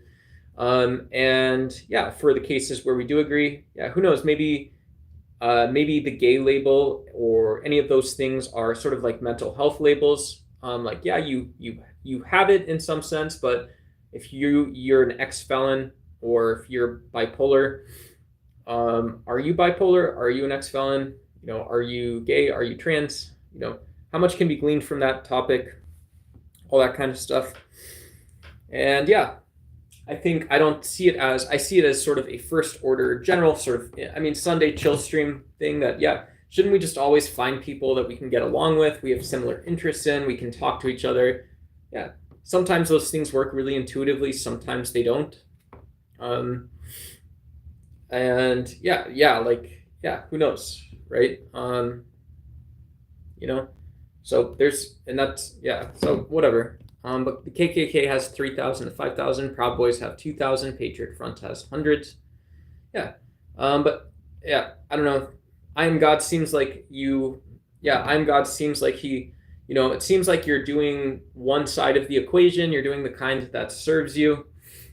Like a debate or an argument that doesn't make sense. Nobody's debating here. Thanks for answering. Hell yeah. Most people just don't answer. Let's go. Absolutely, folks. Absolutely. Do you know what I saw today? I saw the same thing I see every day. I saw hot ass sun, hot ass sidewalk, and I thought to myself, my God, my daddy is a buzzsaw. My daddy is a buzzsaw. Woo. Didn't love my mama, didn't love myself. Packed up, left Tennessee in a moving van, didn't see him again until Michigan. That's it. I love my daddy, but my daddy is a buzzsaw. Let's go, baby. We out here. I'm saying see the light, see the dark. We all good. Kevin Kev's Trumps is a buh. That's a buh. You know that, right? Let's go. If we were face to face, would you still run from the facts? I don't know what you're talking about, but cool. Yeah, whatever you want to do. That's fine. Probably. That's probably true, fine, good, whatever you want to do. So I'm basically closeted transgender, so I'm just trying to hear different perspectives. Very cool. Very cool. Who was in the last frame behind you? That's Michael Jordan. Let's go, fam. Yeah, that's Michael Jordan. I believe. That's who that was, or whatever. I don't know. Are you guys NBA fans here? How many people here are NBA fans? Let me know. Y'all got jerseys hanging in your closet. Do you guys have stuff hanging? You guys know where all your shit is? You know where your shit is? Sometimes you need to know where your shit is. If you're an NBA fan, you get a hat. I love hats. You guys have hats? That's funny as hell to me. That's justifiable, folks. Let's go. Life is an absurd, weird place. Say it back to me, guys. Who are NBA fans? Luke B says, I like NBA playoffs. Season's too boring for me as of now. You seem scared to talk about how prevalent black racism actually is. Who are you? Who are you? Why don't you go do something else for 24 hours? Yeah, I'll give you 10 minutes. If you want to stay, you can stay, but how about you go do something else? Now all your messages, everything you said is gone. How about that? That was that simple, buddy. That was that easy. Isn't that funny?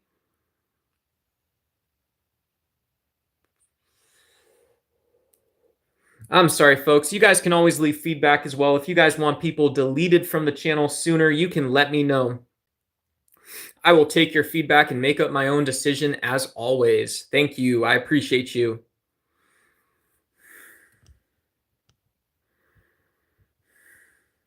I'm basically just a closeted transgender, so I'm trying to hear different perspectives. Yeah, cool. Yeah, I obviously I support the trans community. It's a big part of a lot of the secular humanist sort of atheist universe stuff that I'm aware of, or I'm on some of those discords. And so yeah, talking Ben, always good to hear you, see you, all that kind of stuff. Yeah, I don't know. I don't know. ACD is one of the big resources for folks. And yeah, everybody's different too. So yeah, I know a lot of people, it sounds like it's a war, but there's, people, and Rob Noor, who's a conservative commentator, sort of far right, once even volunteered the term transgenocide, which is a political point. It's not the reality of some folks. And I can't put words in your mouth, but there are great support systems that are set up, if you're figuring your stuff out. And yeah, there's also just normal, like whatever, YouTube, not trans stuff, whatever. So good luck. If I can ever help with anything, I'm on Discord, and there's probably better places you can go, but always feel free to reach out. I'm at least a listening, not going to judge or try to say something rude type person. So whatever. And the Discord link, folks, is on the main channel. If anybody wants to join the Discord, it's very small, but yeah, you guys can always feel free to DM me. I'm open to DMs. I accept almost all DMs on Discord. If you guys want to debate, talk, discuss about something, that's cool. And yeah, we live stream almost every day. I like this mobile format. Just a little more about the channel, and then I'll be done.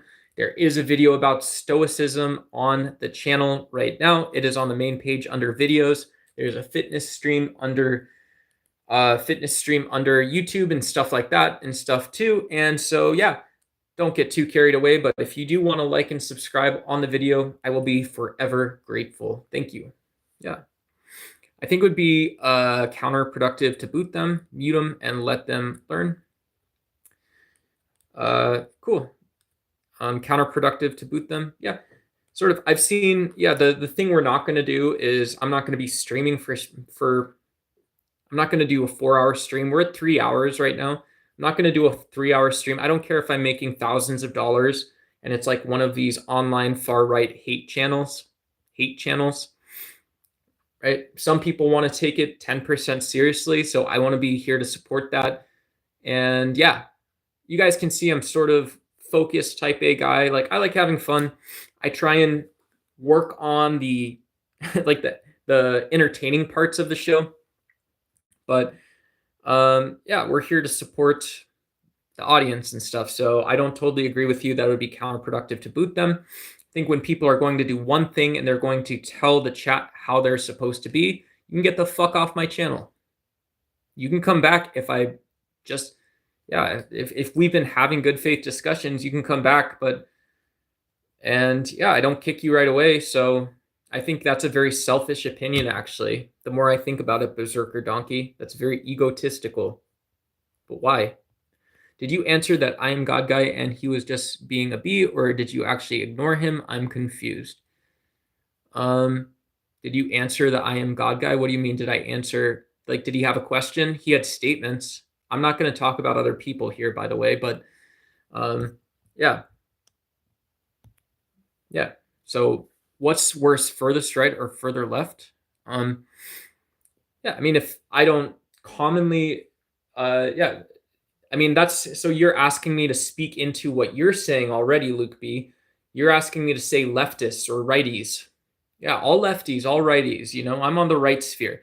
A social media definition or a hateful group based definition that you're providing based on your small mind and not what other people tell you, right? This is different from saying someone's a libertarian. This is different from saying someone's a Democrat. If you're a Democrat, the most I know about you and the least I know about you is the same thing. It's that you vote for social safety nets, you vote for progressive taxation, and I can't really say that much more about you. I don't know if you're pro-war or anti-war or pacifist or nonviolence or war hawkish. You can be all those things and be a Democrat. But if you say all lefties and all righties, all I know about you, Luke B, or anyone who uses that language is that you want me to use hate and bigotry and misunderstanding and stay there. So, in my experience, people that are on the left don't. Yeah, some people open a VC in Discord or whatever, but where are they on the internet? Right? The communist channels. I know a couple Marxist, communist, leftist academic channels, and they do book reviews. They meet and they talk about books. They talk about history.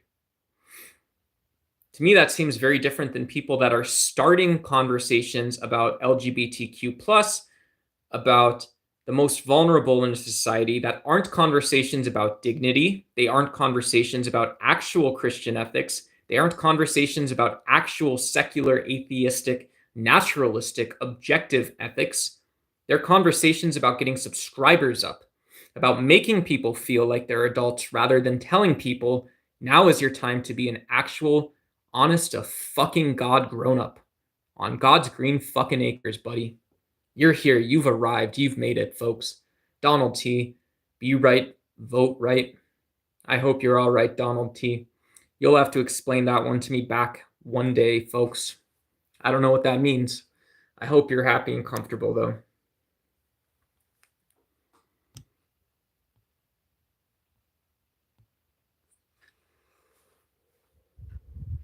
For me, I'm just sick of the lies and manipulation. Politics have become a bastion for how do we get all this? How did we get this complacent with that?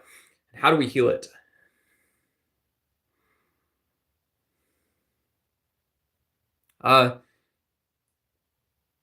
Yeah, so yes to the question, right? I'm just sick of these lies and manipulation. Politics has become a bastion for. Yeah, yeah. It's one way. It's the people of Samuel Huntington called this McWorld. People have called it the Godhead or the mono brain. I've heard all these terms used before.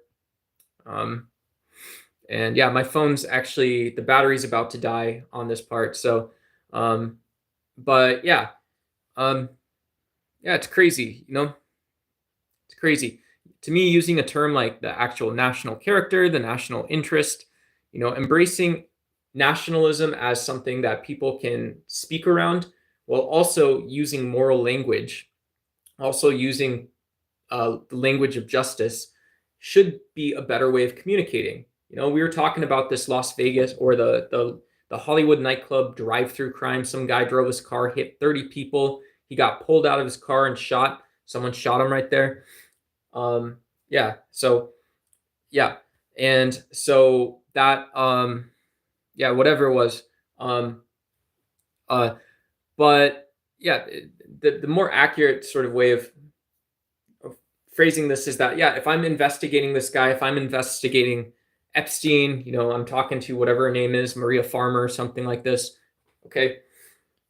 I'm investigating, I know between these very broad sweeping columns that this is where the story is, this is what people are talking about. It's not bad, in my opinion, to have a nationalist perspective a little bit, if you have a perspective that nationalism has to be about justice as well. And you don't make sacrifices, you don't disclude moral language or the universalization or generalization of that moral language in the first place. But yeah, not being, maybe self-deception goes hand in hand. Yeah, yes, nationalism. Yeah, sort of. No party describes how I feel. That is why I am far, far right. So yeah, far, far right doesn't exist, right? Wouldn't that be libertarianism? Or you have, yeah. So you can say no one describes how I feel and I need my voice represented. Or you can say no party describes how I feel. I don't want my politics out of it. Or nobody knows how I feel. I just want to feel supported by society. So I think you're asking me, Wyatt, to just consider right away why it is the case that being far, far right, for whatever it is and whatever, but like, why that seems to be like, oh, I don't like what I hear on the news, so now I have to be a far right, I have to do extreme politics.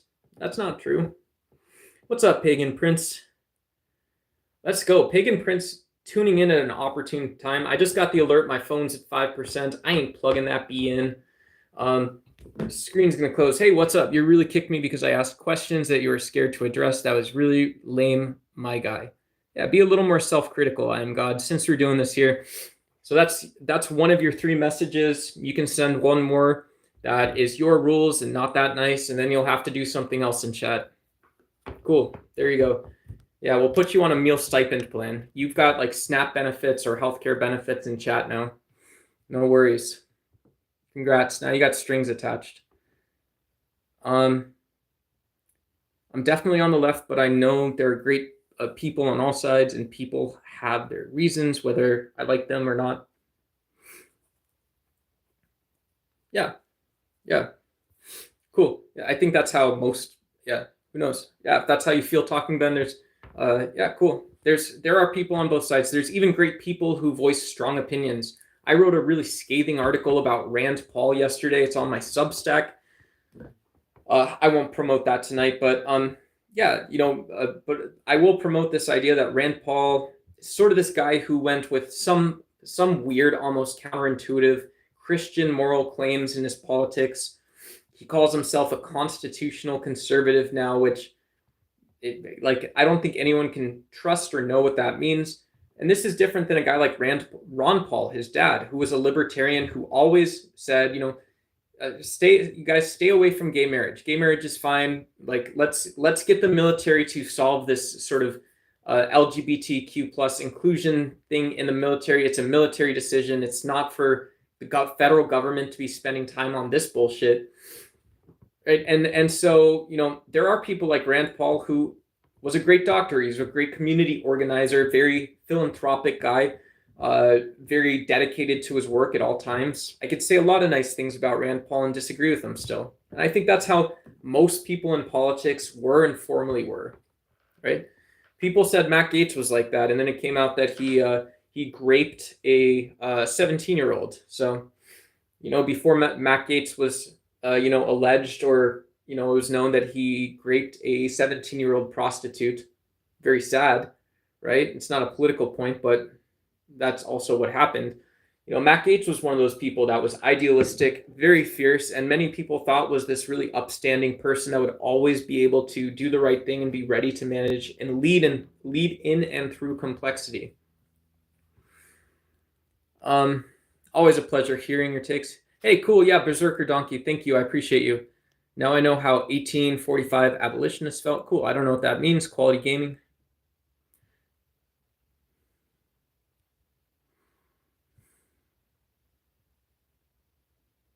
That's all gone again, right?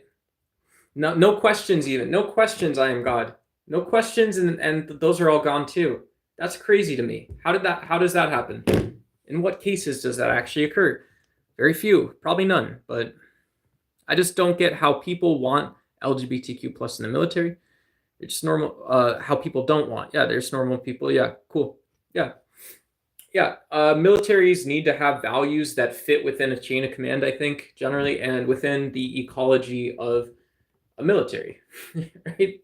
So, yeah. So you should think that more values are better than less values. Yeah, and the great part is, yeah, you have lots of, in some senses, you have transparency without that much autonomy or sovereignty. Right? You have a sovereign in the military. It's called the person that you work for. If it's not them, it's someone else, right? Or whatever.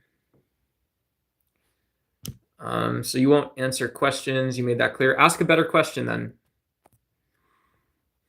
Freemasons. Yeah, if anybody has proof or evidence of a conspiracy theory, maybe I'll stop encouraging that if we can't manage that appropriately. Not to you specifically, Quality Gaming, but yeah. Central banking. Yeah, we can talk about central banking. We can talk about powerful people. Yeah, no doubt that there are people who competed for institutions in the United States. I don't think anyone would doubt that Andrew Carnegie wanted U.S. institutions to work a certain way because he was ultra wealthy. I think a lot of people feel institutions in the U.S. operate fairly independently, and they have to. The reasons why that is true are fairly large and robust, and so most people should explore those. While they're exploring, how is it the case that there's also so much corruption or injustice in the system? That's how I would think about that.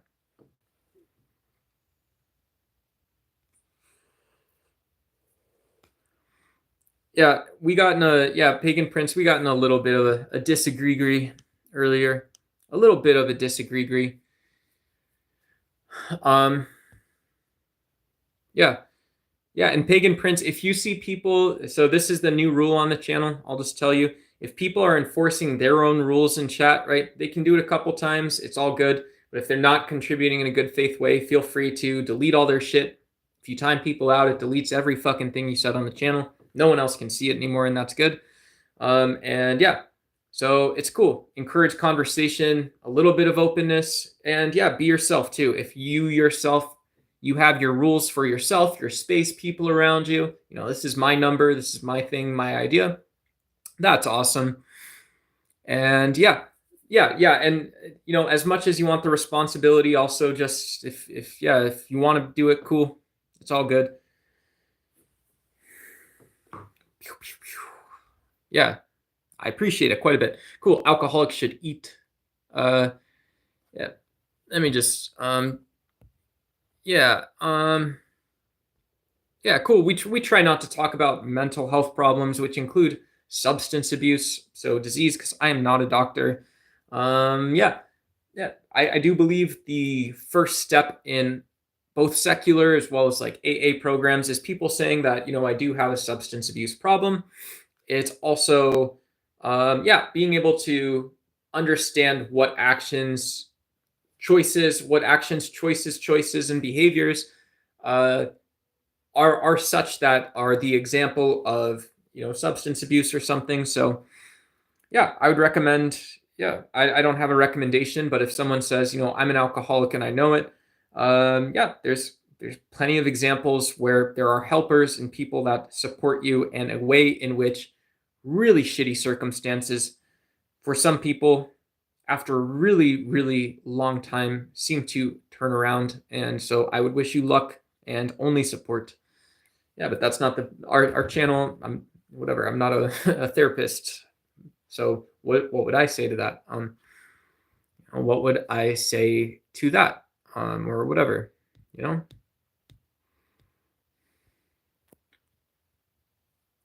Hey, what's up, Overland? I don't mind. He's going on. He's going one on everyone else. An AMA isn't easy to break your chain of thought by bouncing back and forth between new points. He's doing good. Thank you. Appreciate it. Yeah, I always appreciate people standing up for me. It's kind of nice. It's kind of nice to see. Yeah, a little comfort break. A little Christmas in July. You guys like my shirt says nuttier than a fruitcake. I definitely don't like being treated like a lol cow, but Yeah, just my own subjective feelings. I don't mind if we can have an interesting conversation and it takes a little bit of that to get to it. I'm cool with it. But again, I'm being completely authentic. I appreciate when you guys stand up for me a little bit, stand up for a good faith or interesting dialogue. It doesn't even have to be good faith if it's just honest and open. You know, that's kind of cool and stuff too. Whatever. I don't know.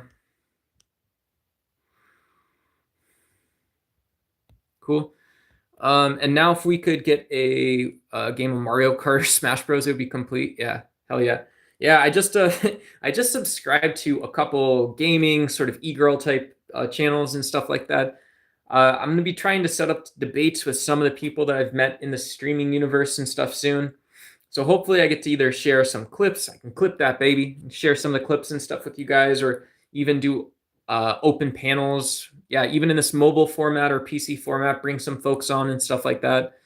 Who knows? Yeah, I don't want to. Yeah, whatever is good for their channel and sort of their goals and what kind of sort of streaming they want to do is cool. Not professionalizing it, but a little bit considering like yeah, you know, making sure stuff's well considered and stuff.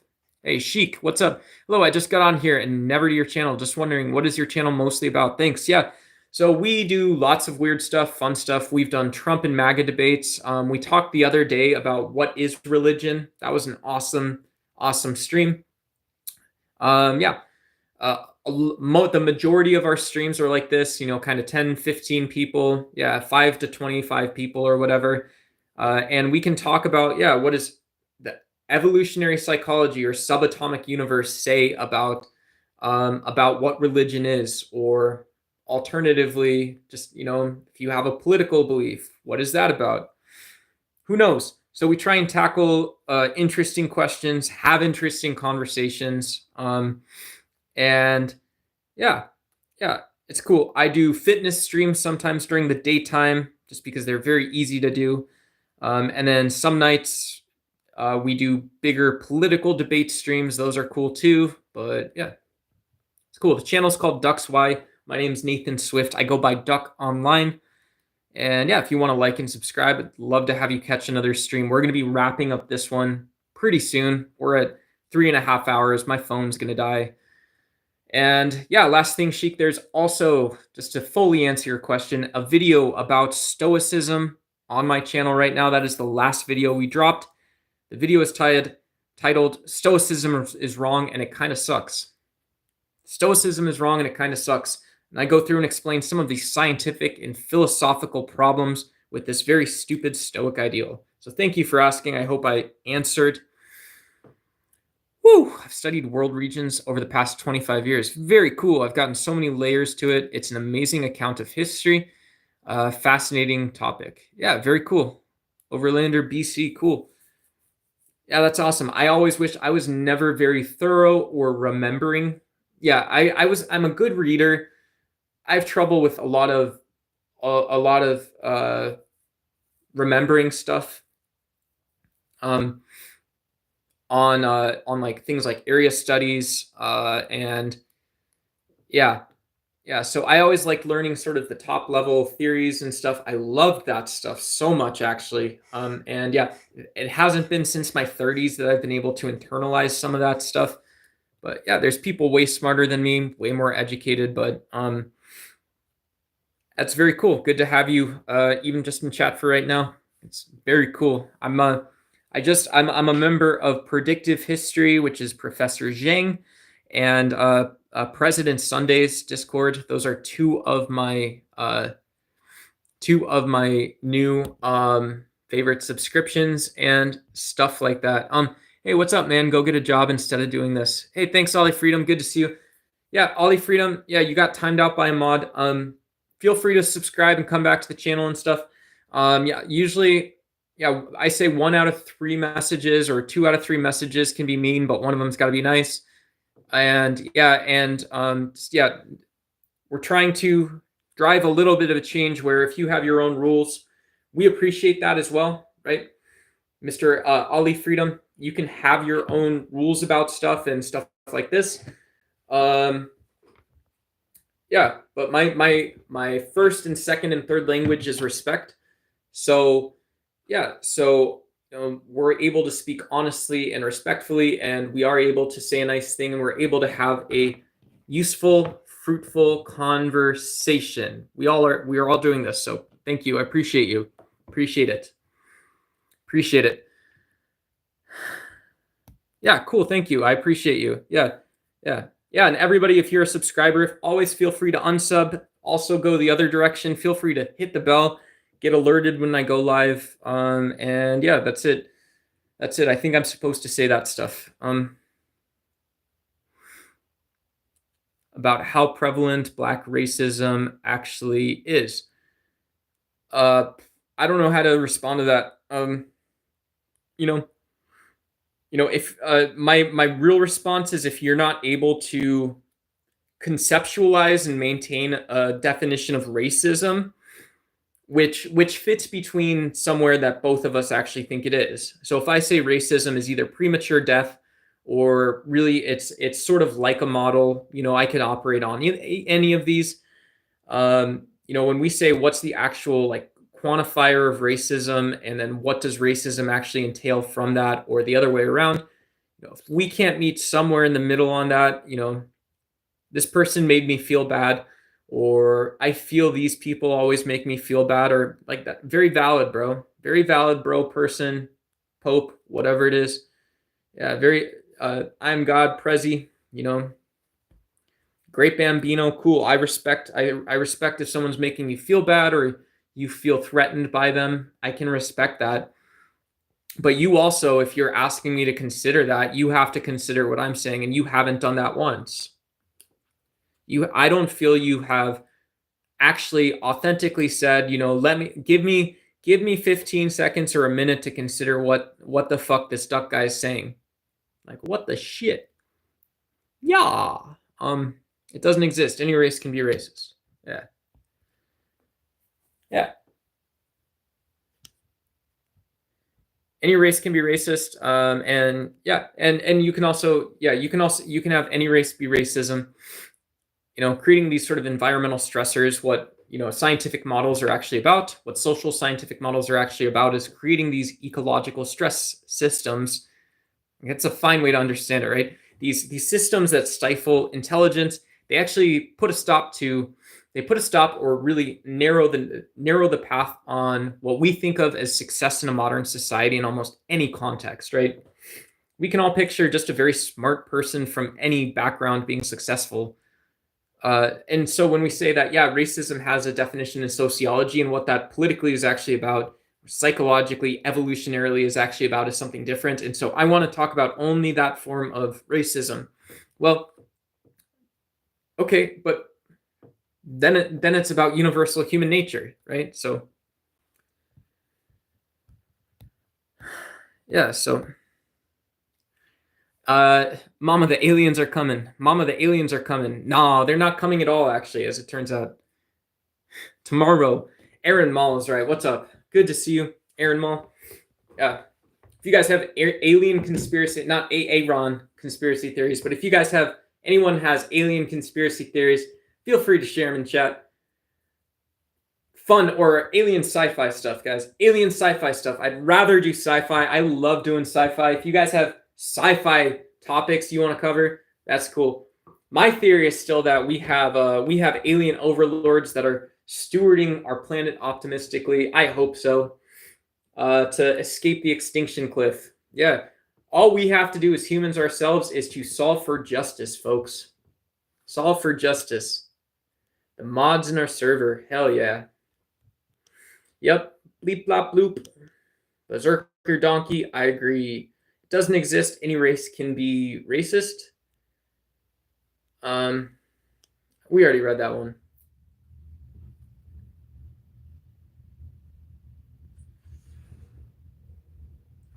All right, guys, go watch that last video on my channel about stoicism. I'm going to close the stream down. If you want to like and subscribe, this is the intellectual energy. This is, in some ways, the community energy we're trying to be able to build here. At least I'm trying to embody that. Even if not every moment of our stream is as energetic as I'm being right now, right? I'm wearing my goofy Christmas in July shirt, folks. But we really try to bring it all out. Even when we do 3.5 hour streams, even if we do an hour stream and it's 110 degrees in my garage, we try and do it. And so I appreciate everyone chatting. Who knows? Maybe more PC format stuff coming later. These mobile formats are fun. I love these streams when there's 5-10 people here. Those are a ton of fun. I always think we have good conversations. Thank you to people that contributed in chat, even the folks. Everyone who was here today, appreciate you. Chris White, what's up? I'm betting your IQ is around 125. Yeah, too bad your education is from the U.S. That's a really mean thing to say. Is that about everyone here, Chris? Is that, yeah. Yeah. Cool. Chris, whatever. Hope you're well. Yeah. What is that? No? That's just about me, Chris. Very cool. Very cool. Very nice. Hey, hopefully I don't get kicked for asking you uncomfortable questions. Hey, maybe next time you can support claims on both sides, I am God. Yeah, if I can find you debating anywhere, I am God. Yeah, this is a great way to end the stream. If I can find you debating anywhere, send me the link, baby. Send it to me on Discord. I'll just repost it on my channel. This is what I Am God is actually like in the wild when he's talking about his crazy Southern Poverty Law Center conspiracy theories. Yeah, bad kids, sell your Xbox. BK. Yeah, get the fuck off my server.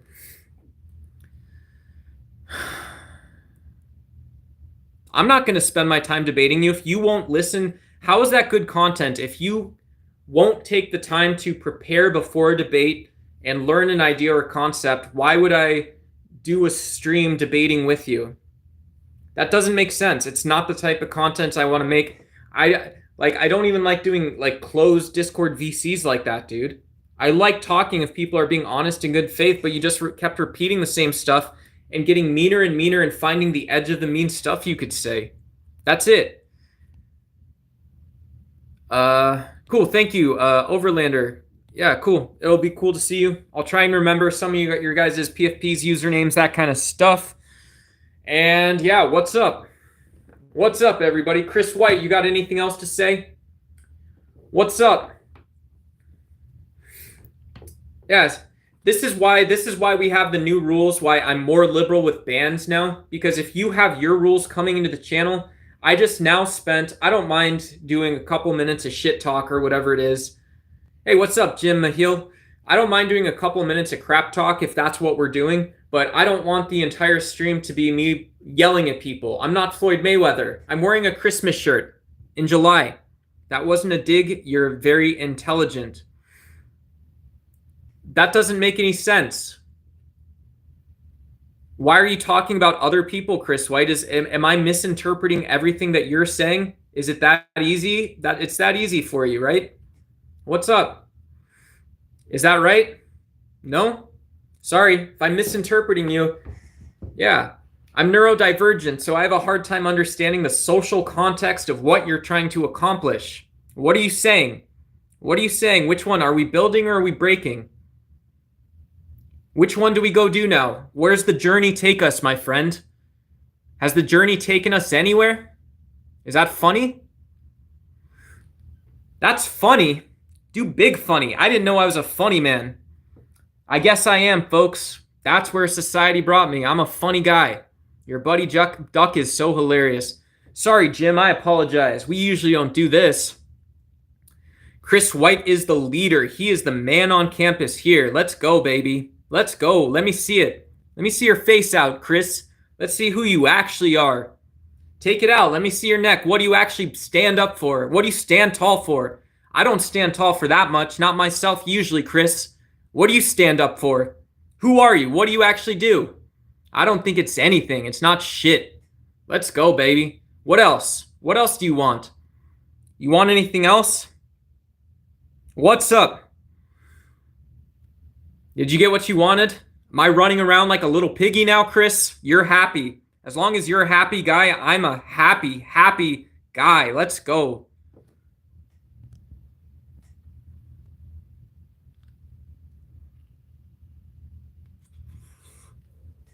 What's up, Donald? Good to see you, my friend. Good to see you, my friend. You got auto-modded right there. No, it's all good. It's all good. Donald's been here before. If the auto-moderator catches stuff, it's fine, Pagan Prince. I appreciate you. You're doing the right thing, I think, but... All right, guys, we're going to close the stream out. If you guys want to catch another stream where we're not just bantering, yelling at each other, what are you fighting for? All right, Chris, I'll tell you what. I don't know who you are, but you can get the fuck off my channel.